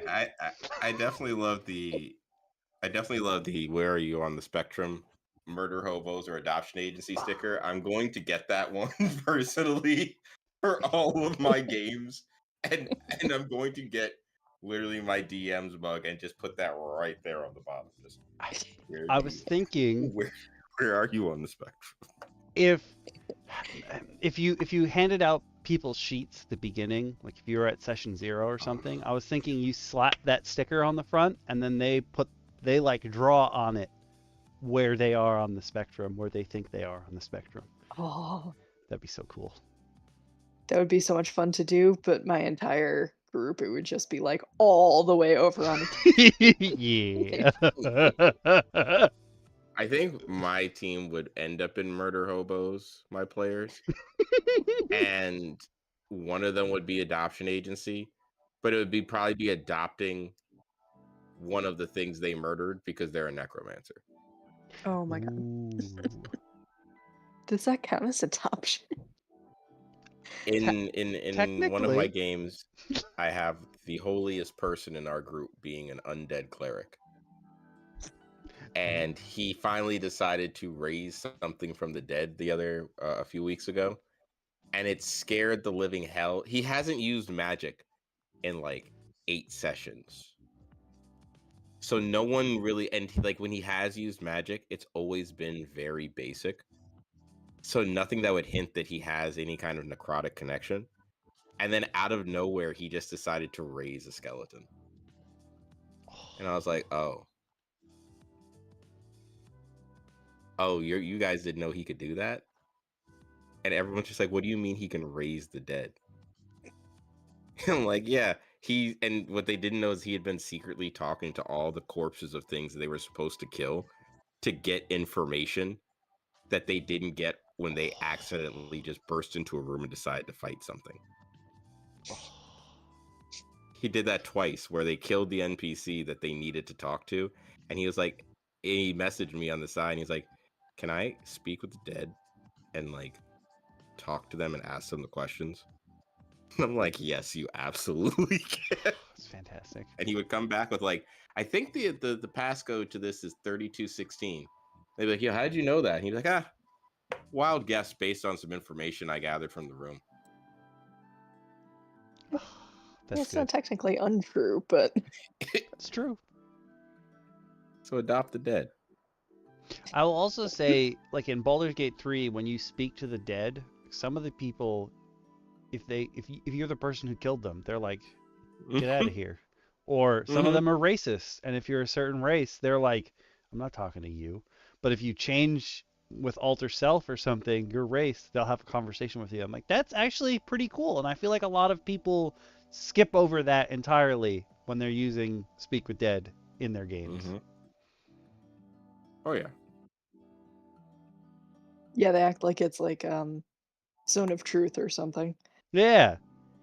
Which also people vastly misuse Zone of Truth too. It's such a, yeah, because Zone of Truth literally says they have to tell you the truth if they speak, but it doesn't say they have to speak. Yep. Yeah. And like everybody skips over that and they act like it's like, you know, truth serum. And it's like, no, it is actually such a weak spell. But it can throw off a DM's campaign very quickly. If used correctly in situations where questions are naturally being asked, you can throw off a DM. I've done it. Mm-hmm. I've done it. I've done it in a courtroom scenario. Ooh. Oh, that's a good place to use it. Did in a courtroom scenario because I didn't trust one of the quote unquote lawyers that was representing our one of the players in the party I was playing in, and I cast Zone of Truth. Like I was like, "Can I cast Zone of Truth quietly?" And he's like, "You can roll for it." So like I had to roll a stealth check with disadvantage to see if I could like sneak magic through. Ooh. And so I succeeded, and I like slipped the Zone of Truth through, and he was like, the judge raises his gavel, and dust flies off all over the place, but the dust seems to sit a little weird, but no one notices as your Zone of Truth settles. And I was like, ask away. And we managed to figure out, like, we managed to pretty much get the defendant to spill their guts because he realized that he couldn't not answer the question when asked on the stand. Ooh. I was like, and when my DM realized, like, oh, this is what you wanted to do with it, he was like, that's absolutely going to be banned anytime I run this scenario again. Like, there's an anti-magic zone everywhere. That's actually, I think, where I fell in love with anti-magic zones. Block all spells. What is her name? That's gonna piss me off. I'm just gonna look it up. You guys can't see that screen anyway, so it's fine. What is the current Blackstaff's name? Are you still searching? Vadra. There we Okay, go. so when you guys want Batman signing Tim, what is this guy's name? Tim Davis. Tim Davis. Tim Davis. You'll never forget his name. Never forget Tim Davis. I'm gonna go to How every convention. Are retro you or Tim Davis? modern? How retro or modern a Batman do you want? Oh, Ooh, I think it's funnier if it's like Adam West's Batman. yeah. Yeah, you want like the derpiest looking style of Batman-esque clone, because you want it to definitely be like, I'm definitely going to fool them now. Almost like how Clark Kent really believes he's fooling people by taking off glasses. Yeah, Mm. see, Clark Kent is the one that I was thinking. So we're saying this. Honestly, a Clark Kent like Superman character works perfectly too, because and I know it's forever going to be the comic book world's favorite question of how no one knows. Like, no one's ever just slapped the glasses off of Clark's face and seen that he can still look at them. I refuse to believe this. It's because he's low grade psychic. Whatever. That's That was my one of thought. the many reasons that like one author came up with and no one wants to go with. They're like, he has too much power. I'm like, you already said that. So Superboy has tactile telekinesis, so he can lift things if they are touching something that he's touching, which is a very stupid like way to describe how telekinesis works. But like if he's touching the floor, he can throw rocks at you from far away. So if he's in contact with the same medium that the object he wants to throw is, he can launch it. Mm-hmm. So, some author at some point said that means if Superboy has it, Superman has to have it, and that's why Superman's clothes are always clean. He's constantly using tactile telekinesis to push dust off of his uniform. And I was like, what? Why? It's the stupidest. Why? If you were telekinetic and that's what you're using it for. So on that note, I'm gonna continue. On that note, looking at the Hereditary Druid, I What? don't even know what to say to that. That's just stupid. That's so terrible. What a waste of superpowers. well, hopefully we won't find that in the Druid. Mm-mm. Hopefully this background gives us better than that. It does give you some skill proficiency. It notes that you get 2 of animal handling, nature, survival, medicine. I'm imagining he means pick 2 from Yeah. animal handling, nature, survival, medicine. Yeah. You also get tool proficiencies with an herbalism kit, poisoner's kit, leather workers tools, and wood carver's tools. That is cool. You get to choose one of those kits and gain proficiency. I think that it's cool that it is all related to like a forester's kind of kit. Mm-hmm.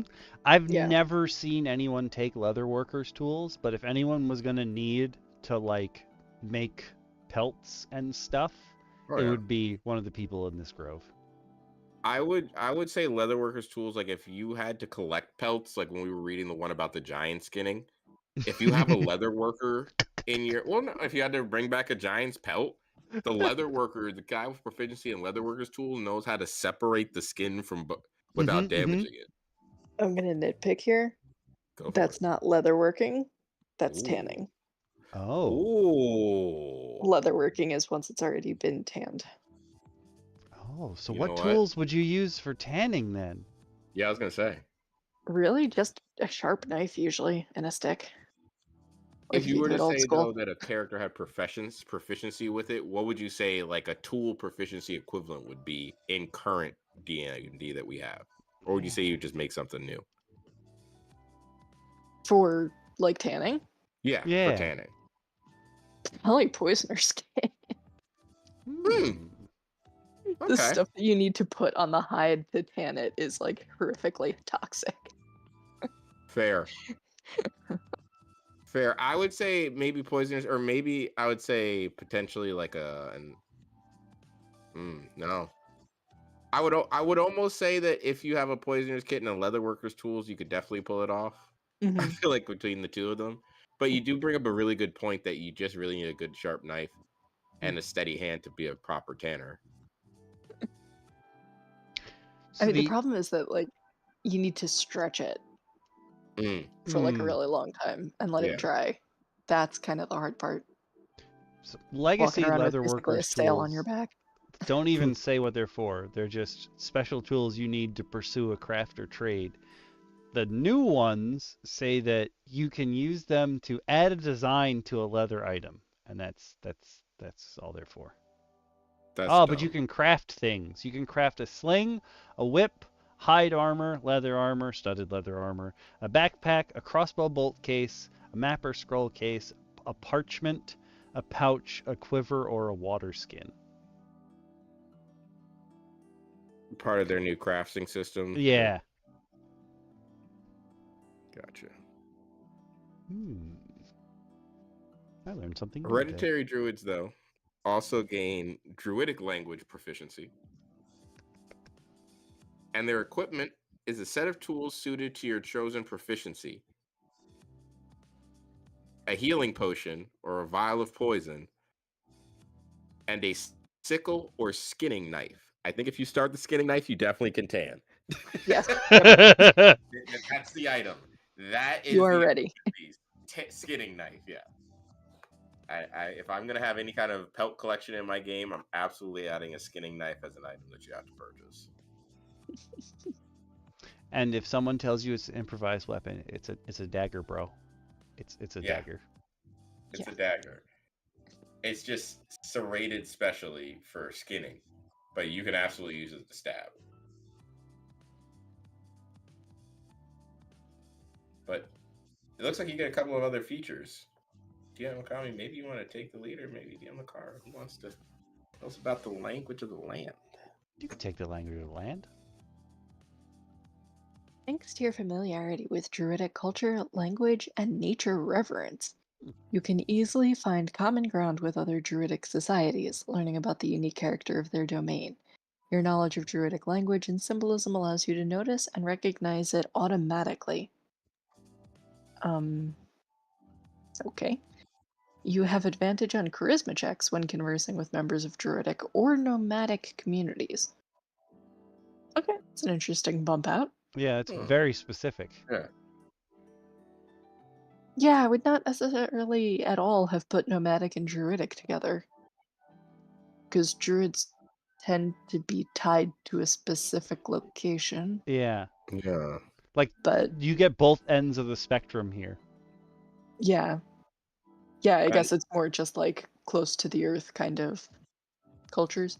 So would you then consider the roaming tribe in Barovia Ooh. nomadic?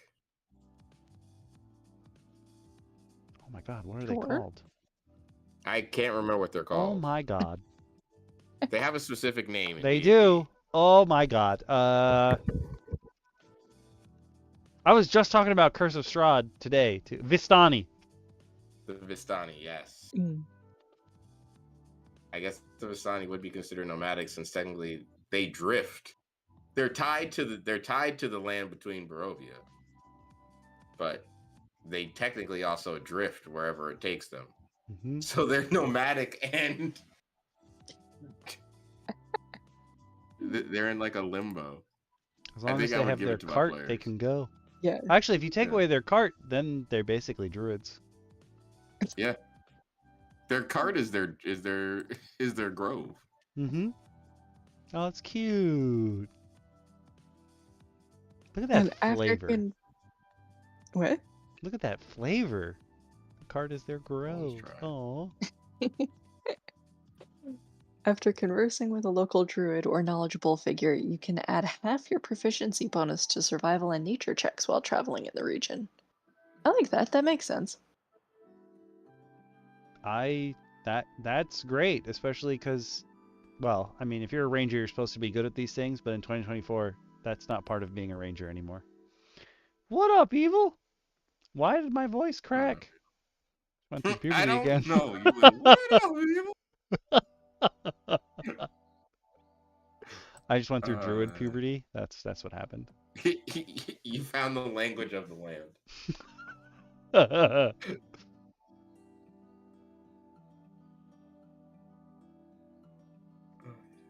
I'll take some suggested characteristics.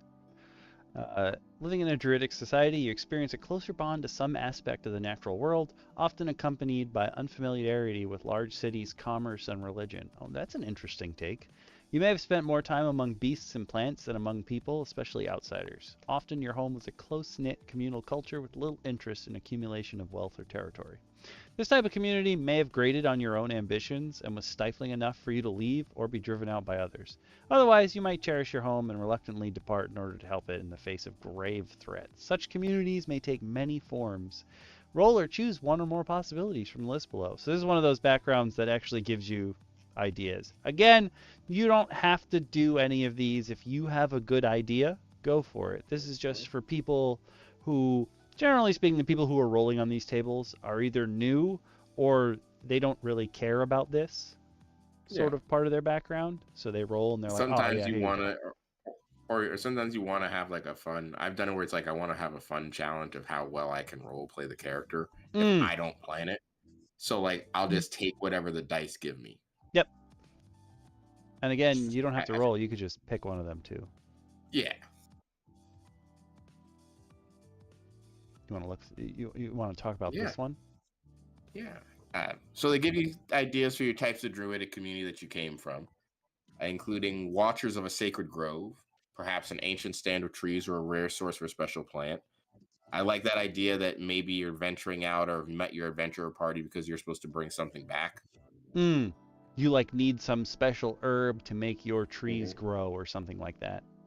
Yeah. Or something got stolen. Also true.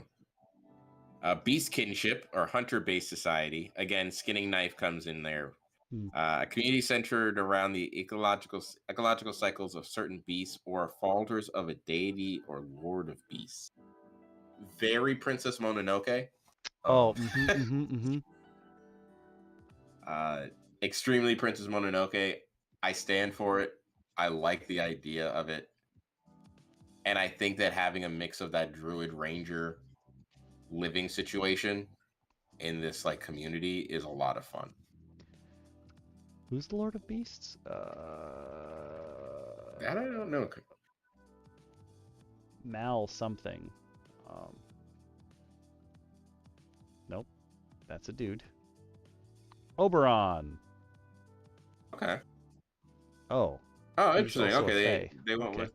Yeah, he is a fae. He's a king of fairies. So he's also the king of the beasts. Okay. Because Titania is supposed to be, I think, the queen of the fairies. And the There we go. I was like, I know Titania, I don't know Oberon. Yeah, Oberon is Oberon's her husband. yeah.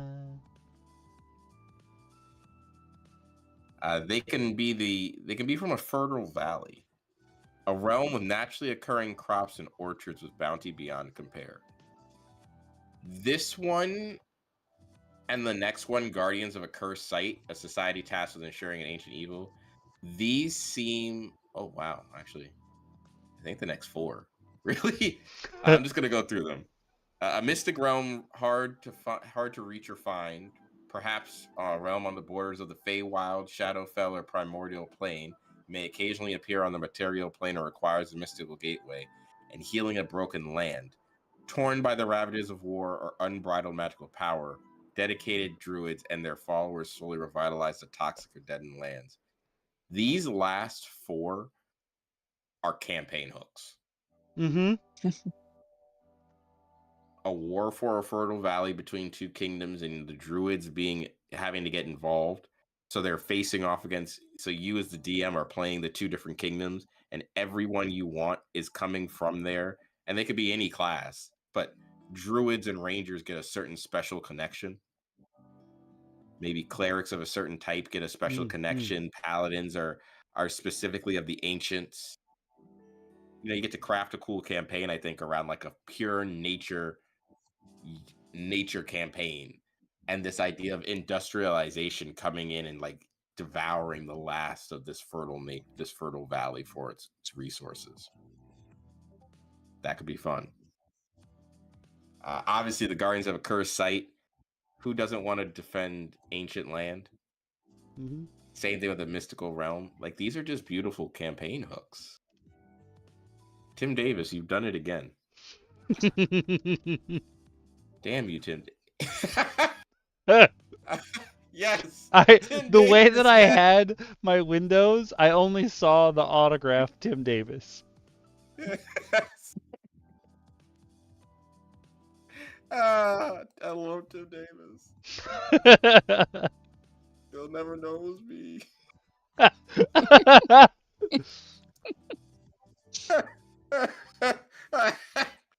Tim Davis.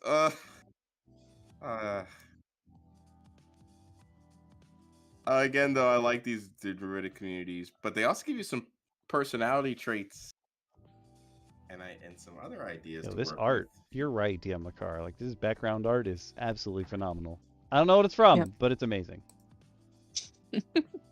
It looks like it could have been any of those fantasy books from the 80s. I was gonna say at first, like, is this one of the illustrated Lord of the Rings books? But then I was like, there's no way he'd get away with that. No, this is like someone's super fantasy art book. Yeah.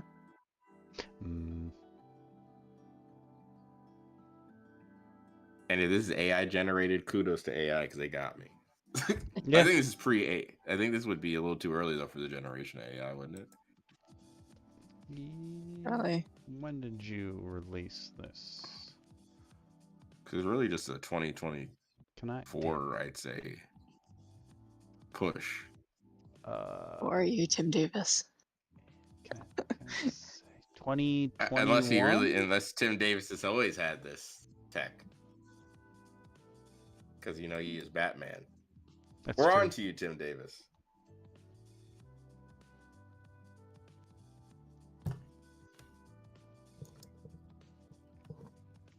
Do you want to take personality traits or bonds, DM Lacara? I'll take bonds. All right. Go through some personality traits. While I value my upbringing, I have no wish to return to a simple life there. Oh, I don't care about nature anymore. I'm going to learn about the city and commerce. Give me my Absokith. You're a Rumspringer.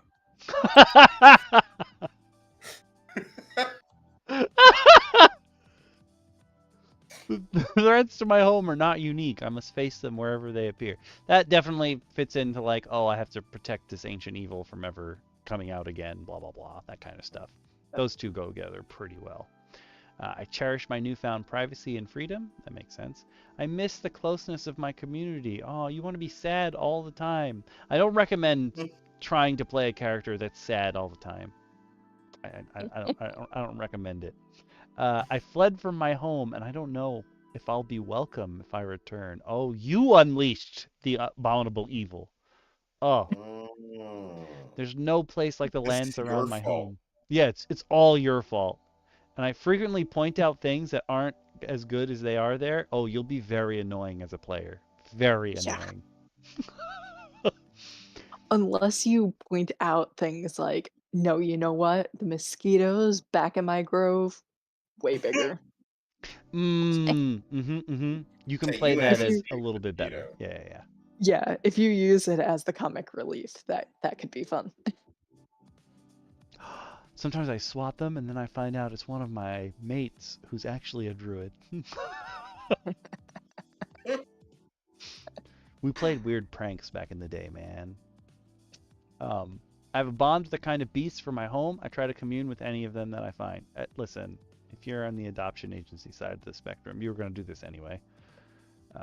I respond strongly to rainy weather, enjoying it more than hot and dry days. That is a very specific but fun roleplay thing.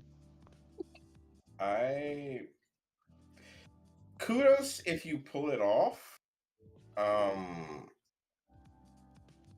I don't. In the 4 years I've been DMing, I think I've only told my players it was raining once. Yeah, I was I actually started thinking playing about a lot that of last weather session. I was like, effects. what's the weather like? Is it going to rain? And then I was like, oh, I'm the one who decides whether it's going to rain or not. There should be weather dice Yeah, that you just roll at the start of the session. Oh my god. guess what? You're a We genius. can make them. Yep. I'm going to use the Avatar The Last Airbender RPG dice because it's got the 4 elements and then tech and what have you. I'll use those as my weather dice from now on. Introduce new weather. I support this. Genius. Genius. I'm fairly sure that's been done before. I don't think I can take credit for that. Well, I'm making a gonna note. take Weather credit here. rules for Avatar dice. Here on the round table, we will absolutely take full credit.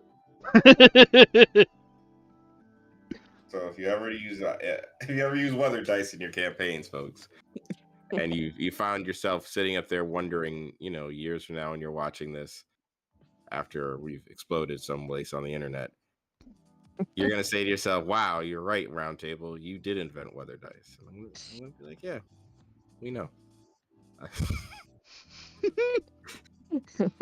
We did it here first, ish. You're welcome. Ish. We don't know if it was done somewhere else, so we count. Yeah. It's true. Yeah. Where and how it was done elsewhere is unimportant to us, as we've decided we did it first.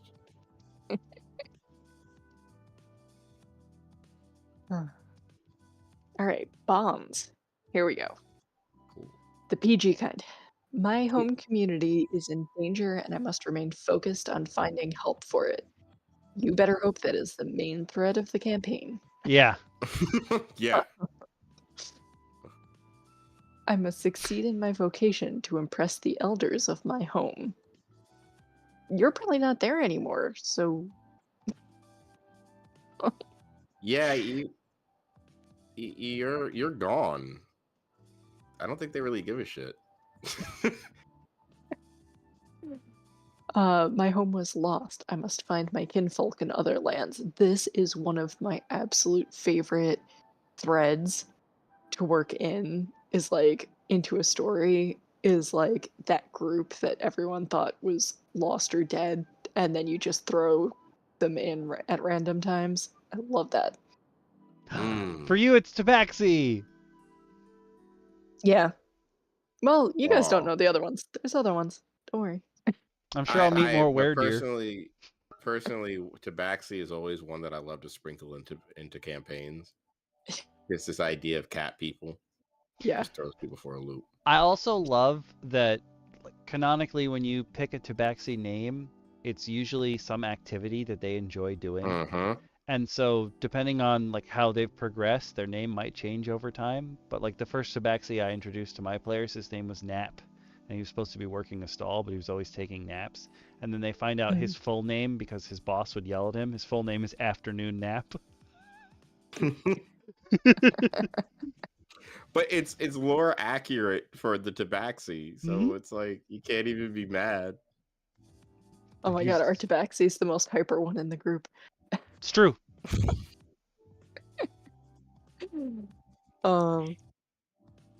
Who got mugged by children.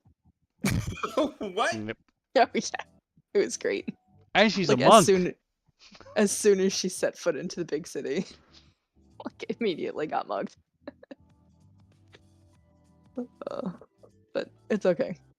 It's given me fun things to do with that. Definitely going to get prank calls from the Oh, sending hell yeah. stone that they stole. Hell yeah. Okay. I owe my new independent life to the traveler who brought me away from my communal home.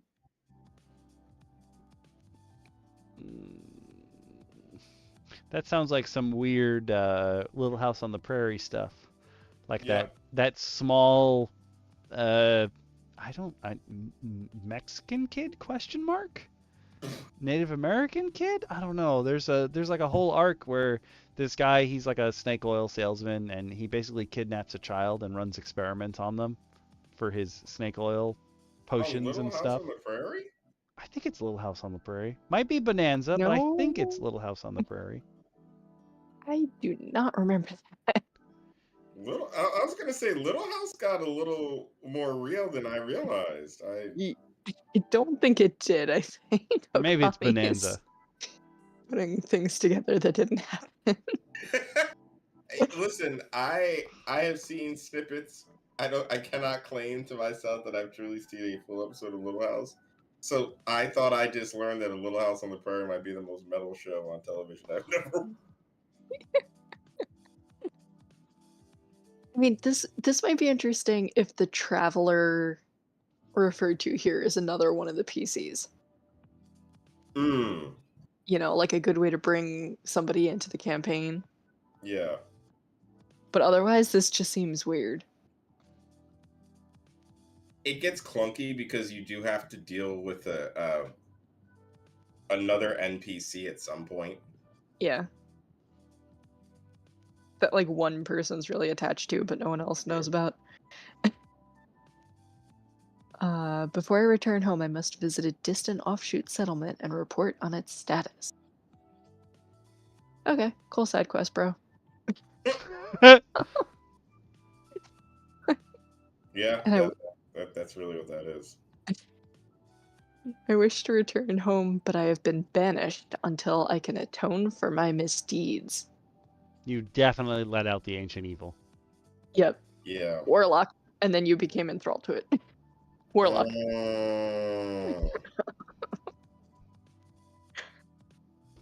You did this to us. This is your fault.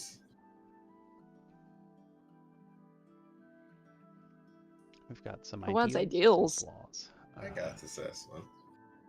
Ideals. The ideal is fate. We all end up returning into the earth eventually, feeding new life in an endless cycle. Independence. We must be able to chart our own path alone. If your ideal is being stronger together, the tight bonds of community strengthen all parts of itself. It seems like this seems like political platforms. I feel like I'm pitching to the world, but I digest. I feel like fate is like, I can't wait to be some mushrooms. Yeah, yeah, like and like strong together is just like the most ape strong together. Like I can't read that and not just see Caesar from Planet of the Apes. Apes strong together. Apes Yeah. together strong, just beating their chest. Responsibility. We must make the best use of what nature provides us. Senshi from Dungeon Meshi. Yeah. Mm, Luxury. Enjoy the finer things whenever you can grab a hold of them. How does this play into a druidical background? I want to know how you grew up in the woods and then we're just like, I need everything Velvet. platinum. Yeah, velvet platinum. I need a deck to the nines. Just if I come back and my tree hollow isn't chrome, I'm firing everyone. And customs. While away from home, I must carry on my traditions even more steadfastly than normal. That one's interesting if you have like if you want to give your druid like a daily ritual kind of thing for like story beat purposes. Like every time you want to change spells, you complete this ritual, and like not being able to take the time out to complete this ritual means you couldn't change spells. I would let something like that rock. Oh. I'm sorry, I still can't get past if my tree hollow's not grown. I'm firing everyone. Listen, I'm just saying, I need this tree hollow chromed out by the time I get back. Only way that I think that makes sense is if like your Druid Grove has never seen a precious metal before, and now your character's like, ooh, shiny! Ooh, shiny! You're the magpie. Yep.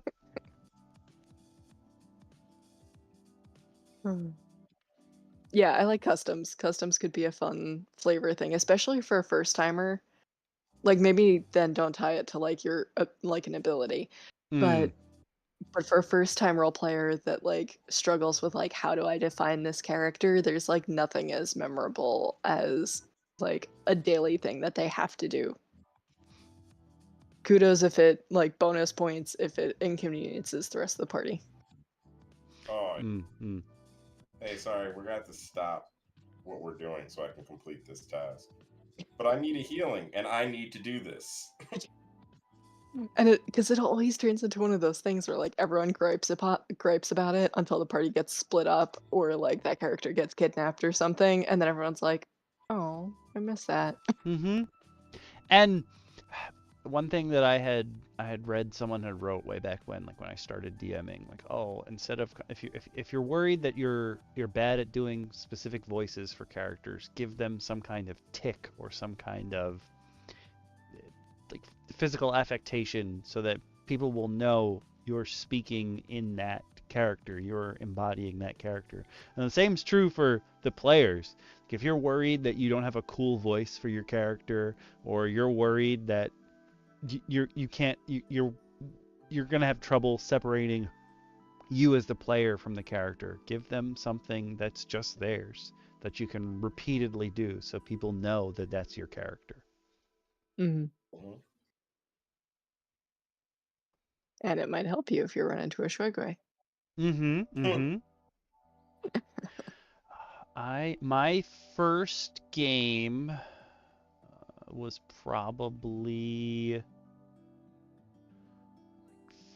5 years before I started DMing, maybe, but I'd only played like 3 other games before then.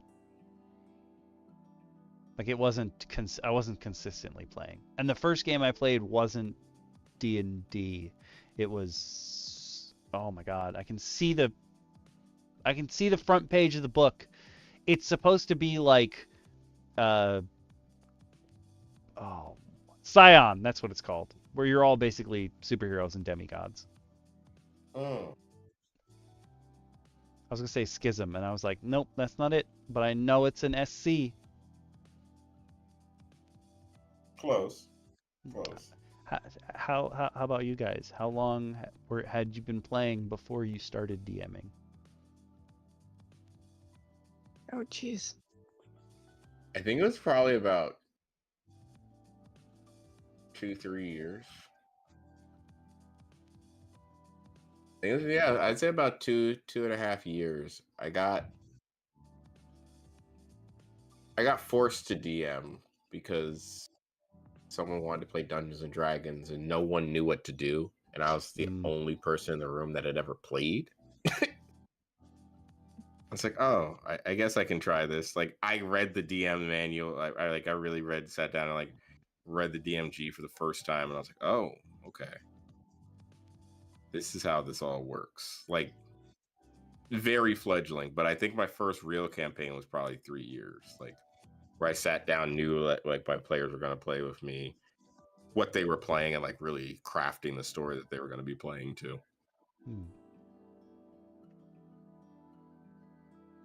How about you, I DM think, Lacara?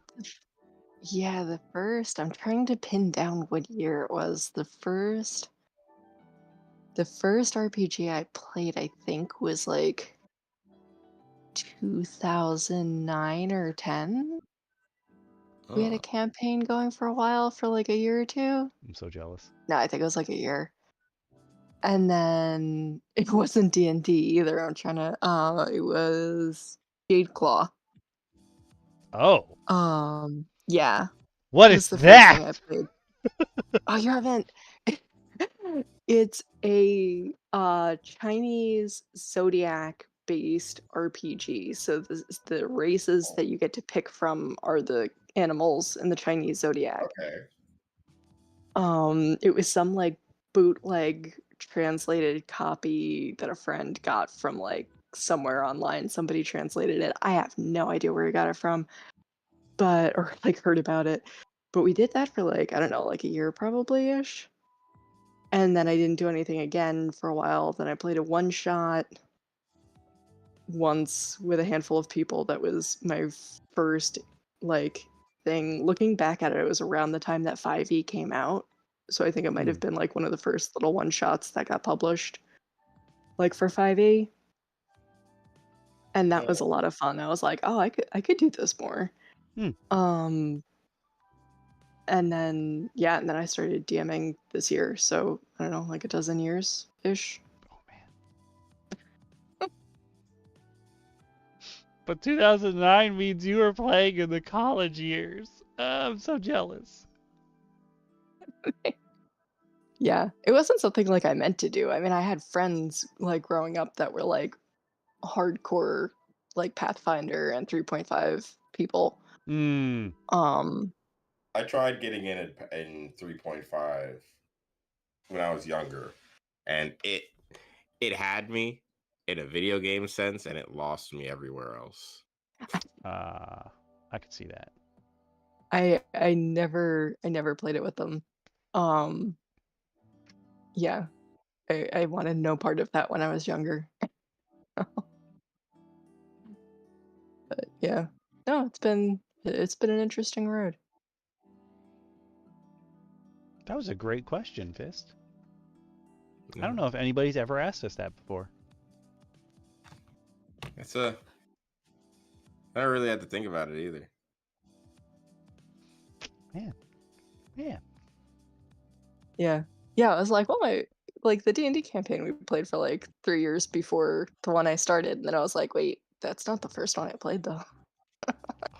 Lucky. Yeah, it's weird when you start to think about like, if you go further into that question, like where was their first introduction to the idea of D&D? And like how did you fall for it? How did you kind of fall for it? Like what brought you in? When you start getting even those kind of things, it's kind of crazy when you think back on how D&D has always been a part of certain things in weird ways. I feel like if you become a DM, like there's something about being a DM that you can draw from something you enjoy doing. Like I think D&D for me was character acting at first. And because I loved RPG games already, giving me something where it's like I get to design this whole character from scratch and level it up and choose everything. Yeah, I want to do this.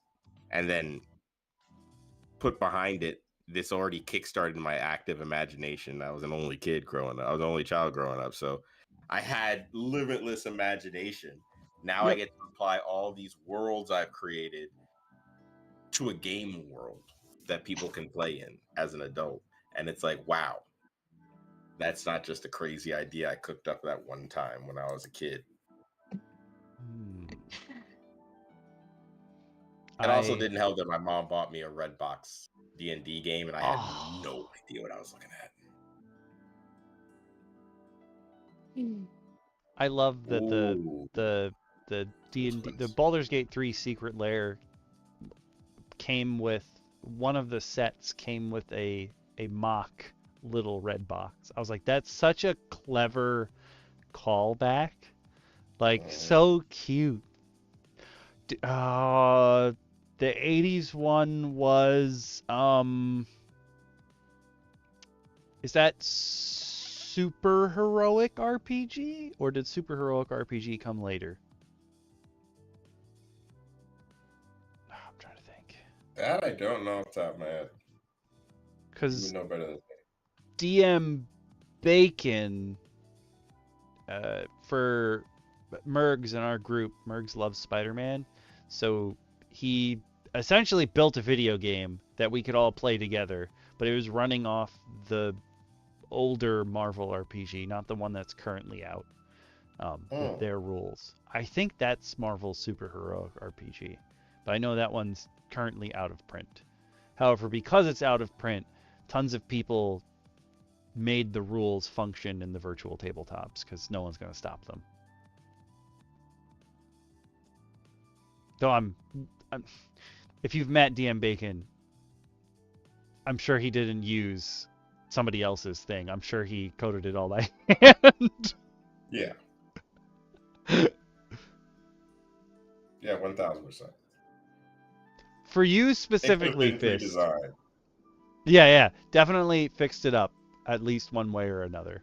But for you specifically, Fist, always being on the outside, for the first 2 years of our campaign, whenever you would call when we were playing, Grimjack would be like, he can't know I'm playing D&D. What will he think of me? And every time would be like, I'm pretty sure Fist wants to play D&D too. I don't know what you're worried about.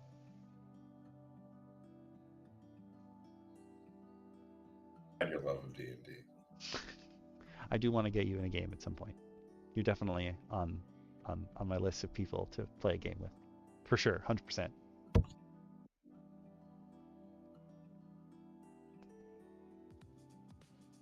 I think, though, to wrap up, Got this, and then there's the one little Hereditary feat Druid. after, but we should definitely knock this one out. Oh, yeah. Who wants to take flaws? I'll run through some flaws. I'm very possessive of my possessions and food. I respond harshly to even innocent infractions, aka, these are my fries. I am not sharing these fries. 1000% me. I have little sense of personal. This is Okami. I have little sense of personal boundary. The hugs are coming. But you will not frequently borrow things and eat your companion's food. That is not you. That's my oldest sister in a nutshell. I was gonna say, it's a miracle that we never ate together then. Because you would have scars.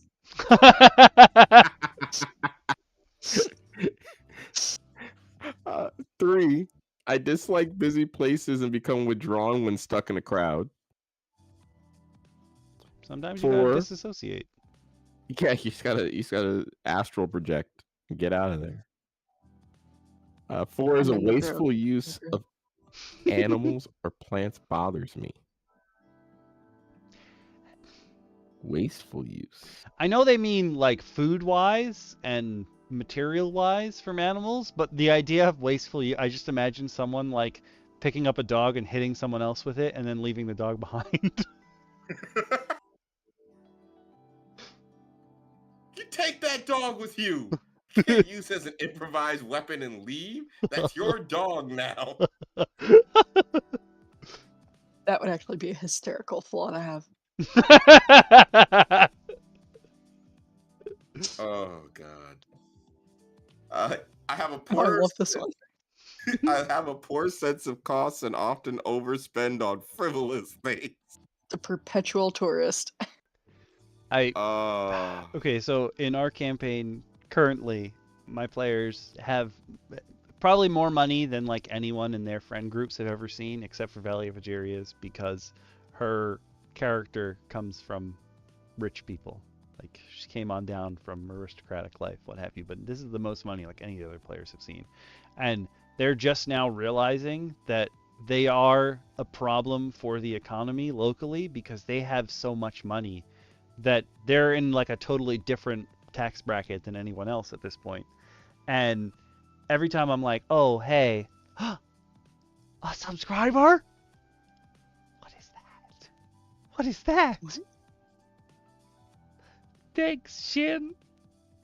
Just dropped a tiny angry raccoon.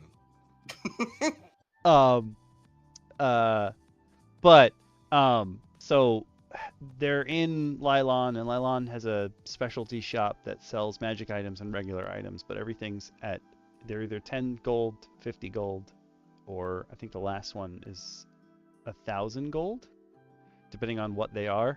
And so they've done a lot, my players have done a lot for the town of Lylon, so they get a discount at the shop.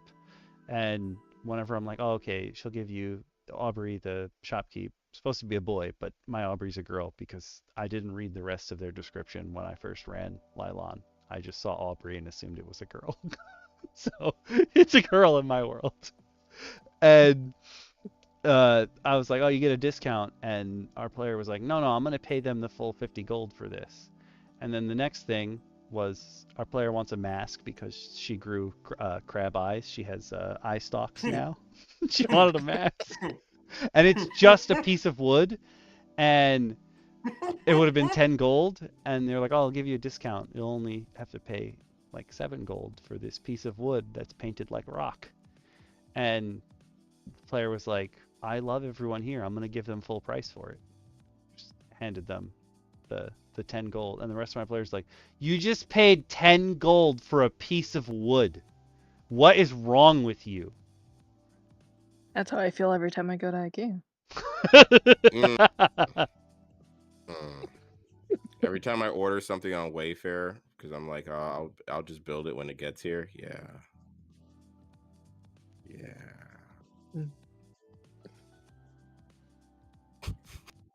That got too real. My bad. Like you said, but I'm also just imagining that your player's character bought plank from Ed, and Eddie and just slapped it on their face. I Guys, legitimately describe. They're like, eyes what is this?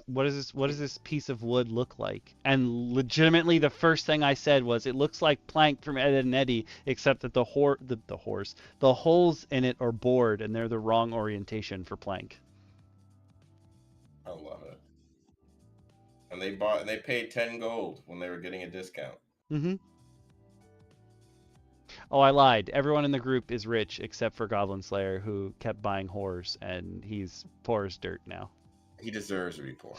Yeah, he does. He It's did his that own to fault. himself. I think my favorite way to teach players money management, I saw a story about a DM. I haven't used it yet, but the DM said that he had literally like a if you've ever played Yakuza 0, there's a guy who comes around and literally will only beat your ass for the money you have. Like, he hits you and he takes your money. You know what I'm talking about, Okami. Yeah. Just this really, really big, swole Japanese guy. He always have like ridiculous names, and they just beat you up. And when they hit you, you lose like millions of yen. But he had a similar mechanic in which these mimics would grow arms and legs, and instead of eating them, they would like put them in their mouths and pull them out without their gold. Ooh. So they were like drinking Mugger mimics? Yes. Literally, like you had to defeat the mimic in a certain period of time to see how much of your gold you got back, because they were digesting your gold per round. That's amazing. I love this. I mean, also you could count them as like tax collectors. Mm-hmm. You slap that together with the Bagman, though. Oh, you and your bag, man. I love the Bagman. You know that. Yeah, let's finish up this Hereditary Druid. We're literally on the very last. Yeah. True. The final flaw, though, is I am constantly watching for useful plants and animal tracks, often slowing travel and wandering off. Top 10 ways to annoy your party. Yeah. Especially hey, if you're where's Tim Davis? especially if you're old form ranger where you couldn't get lost because you knew the lay of the land, so you're the one wandering off, and now your team's lost. Mm-hmm. Everyone's following you, and they think it's because you know like this really specific way to get there, and it turns out you're just mushroom hunting. And you wouldn't even know it consciously, like you subconsciously just like, man, there's some really good mushrooms in this area, and your brain just knew where to take, like your ranger sense took you to them. Yep. I love everything about this. All right, this one's definitely going in the I'm gonna make words one day. This one's going in the repository. There we go. I think this is cool. I like the implications for story beats. I like what you can play out of this. And I think that this should have already existed. Oh yeah. This is one of those things that should have just been there. Yeah, like I understand the need for the other backgrounds. I understand how backgrounds have been reformulated, but this is a background that is necessary because, again, I love the idea of nature-based communities. That doesn't mean you had to be a druid. Like you grew up druid. You grew up druid. It's like the commoner background for druids. Yes. Commoner background always comes back to commoner background here. Here on DM Roundtable always comes back down to commoner background. That's what we need, Murph, for the commoner background. We need to figure out how to do the commoner. You need to make a commoner background shirt. Yeah. Oh my god. Yes. It's like background commoner. Just and it has to have the plainest looking guy on it. It's just gonna be incredibly plain text. Oh my incredibly god. plain text. All my stats are 10. +0 everything. All my stats are 10.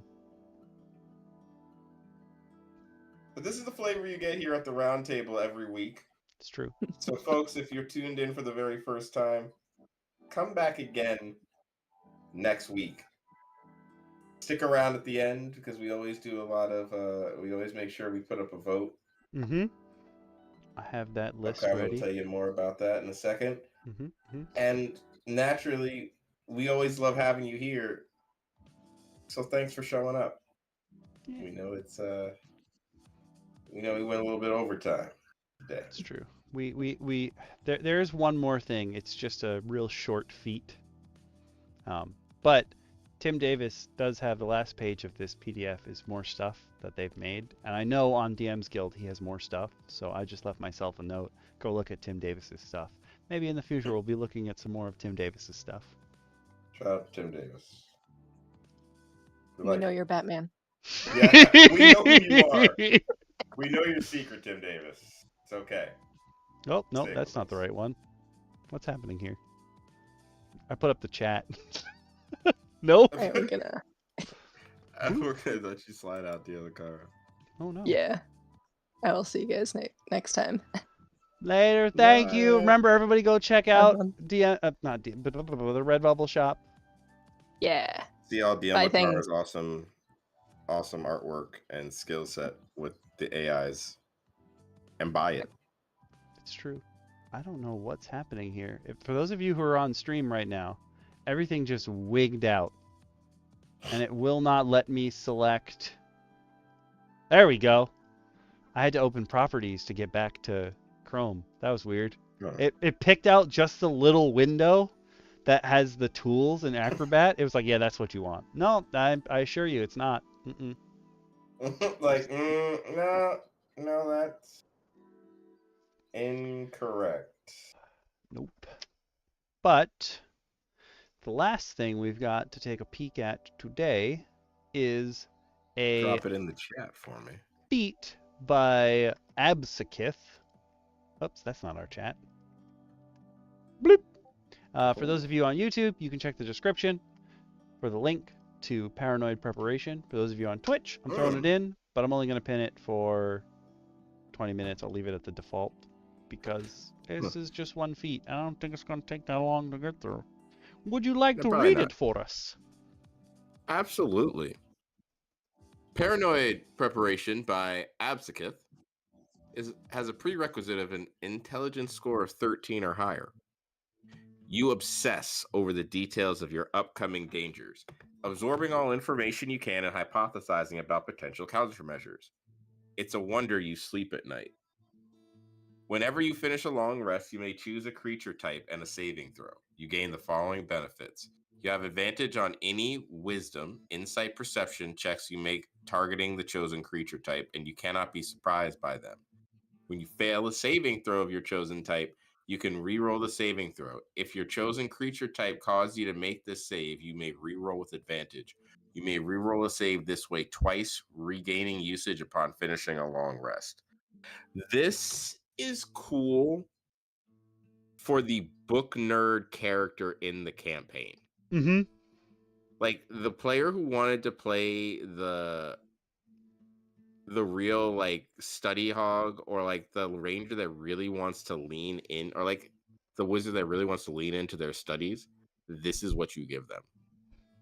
And I'm 100% happy that that's how you wanted to describe it, because the issues with this, at least according to Reddit, are people like, this is too powerful because anyone can do this. And I'm like, no, listen. The way it's written, sure, anyone has access to it. But you have to be like, you can't, if there's nothing to study, how is this character going to study? Your DM has to be there to be like, yo, you got to be the nerdy dude. Mm-hmm. Like, this is requiring a player to go the brain over brawn route. This is what this is made for. The character who said, I don't have insane perception, but I know things. And this is you rewarding that player, I feel like, for knowing things, quite honestly. Like, I support this. If you're say your character went to Candlekeep, like in their youth or something, and like they're so good at taking notes, like if they knew they were going on an adventure, they'd have those notes and they can study up on them. I think that's fine to get these bonuses when you wake up. Like, I knew I was going to fight these guys. I researched them. Oh, absolutely. I absolutely think it's okay to give these bonuses then. And I think that it's unfair if you don't, because they should be rewarded for wanting to use for thinking to use an action to do so. Like, I think that takes a certain level of like really getting into character.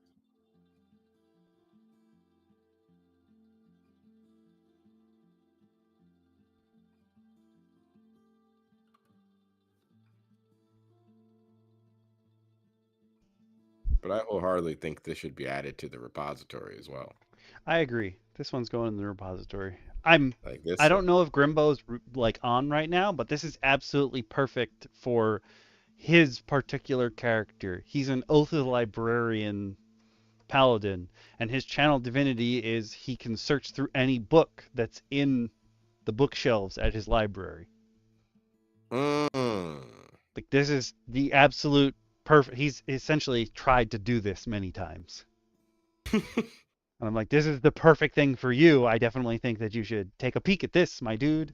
This is what you want to do. Dear Grimbo. Dear Grimbo, this is what you're trying to do. we found it. That thing you've been looking for. But that's all we have on the docket for today. I think we did pretty good today. Yeah, we got a little sidetracked. I won't lie. As usual, here at the Roundtable, we have a lot of thoughts. We have a lot of ideas. And as much as we love sharing with you, we love sharing them with each other as well. So sometimes you guys get just unabashed DMs being DMs, which is the cool thing that you get here at the Roundtable. Is you're getting honest to goodness friendship and just camaraderie in DMing being portrayed for free. You know, all we ask is that if you can help us spread the cool way that Okami has brought us together with more people by liking, commenting, subscribing, and doing all those fun YouTube algorithmic things. You know, I hate Help pitching us it, out. but it helps. It does, for If sure. you don't pitch it, it doesn't help. There's a in the YouTube Studio app right now. Anytime you log in and you go to the membership page, there's now a pop-up that appears on the app that says, creators are 33.3% more likely to develop more members if they talk about YouTube membership in their streams. And I'm like, I got it. You can go away now. And then it just keeps coming up. I'm like, no, I got it the first time. Thank you. I understand. It's like, no, you really should be pitching everything. It's like, all right, we get it. You know, but Okami is definitely one of those people that is an awesome person to follow. He is the reason he helped me get over a lot of my fears of getting into YouTube, which I occasionally do. I think I owe people that actually do follow my channel a video this week, which is happening. Not just telling you guys that. It's actually happening.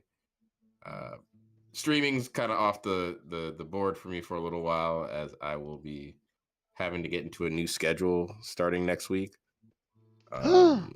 Life changes. Yeah, as life changes and job changes appear, I will be posting more and streaming less. So for the time being, I won't be streaming. But if you do follow me on Twitch, thank you. But I will be on my YouTube channel for a while, so there's keep links in the a lookout for description. me posting. Keep a lookout for the posts and stuff. But definitely watch Okami's channel for all the cool stuff he does, because, like I said, when he came with this idea and he asked me about it, it was an obvious yes for me, because we talk about D&D stuff all the time anyway. It's true. And now we're what, 30 episodes? Oh my god. Wait, I could tell you. No, I can still do it. So you guys are gonna, I guess, see some background information. Don't worry. This is what my channel looks like. Ho ho ho ho ho ho ho ho. But I want to go to playlists. Behind the scenes. Let's see. 1, 2, 3, 4, 5, 6, 7, 8, 9. I can't count them all because some of them are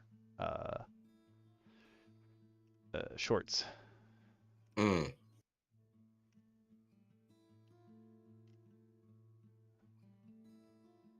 Oh. And some of them are also clips.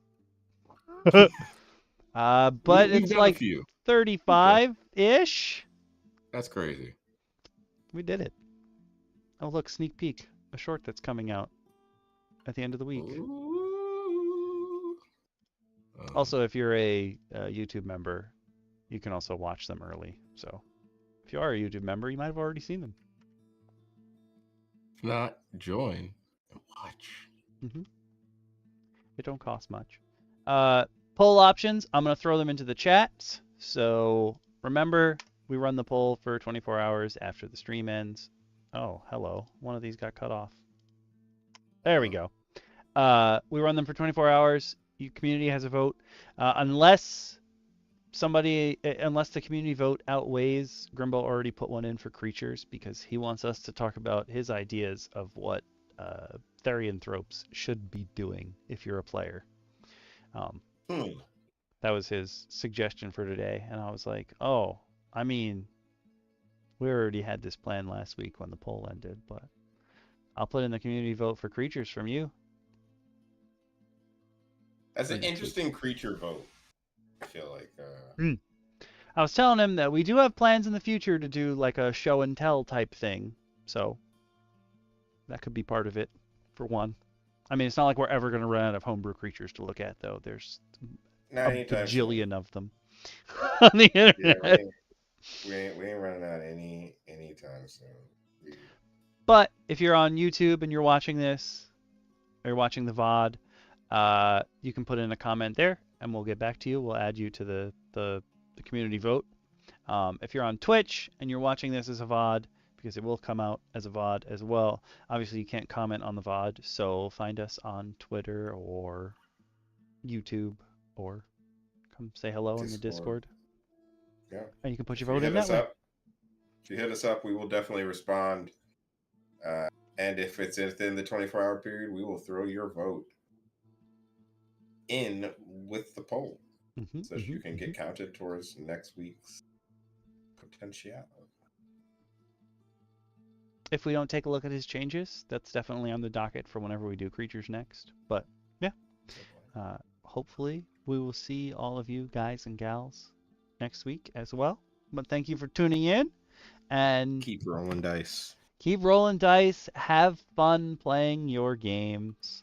And if you have any suggestions for anything else, leave them here. We'll read it eventually. No. It's true. At some point. My mouse also died during the stream, and at first I thought my computer froze, but then I was like, I still hear people talking, so... It's like either I've gone insane or something still works. But yeah.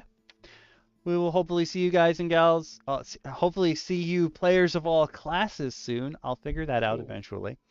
It's a tough one. It's a tough one when you're so used to saying something else. Ooh. But we're going to kill Twitch first. Bye, everyone. Put in your votes. And then we're going to say bye to YouTube.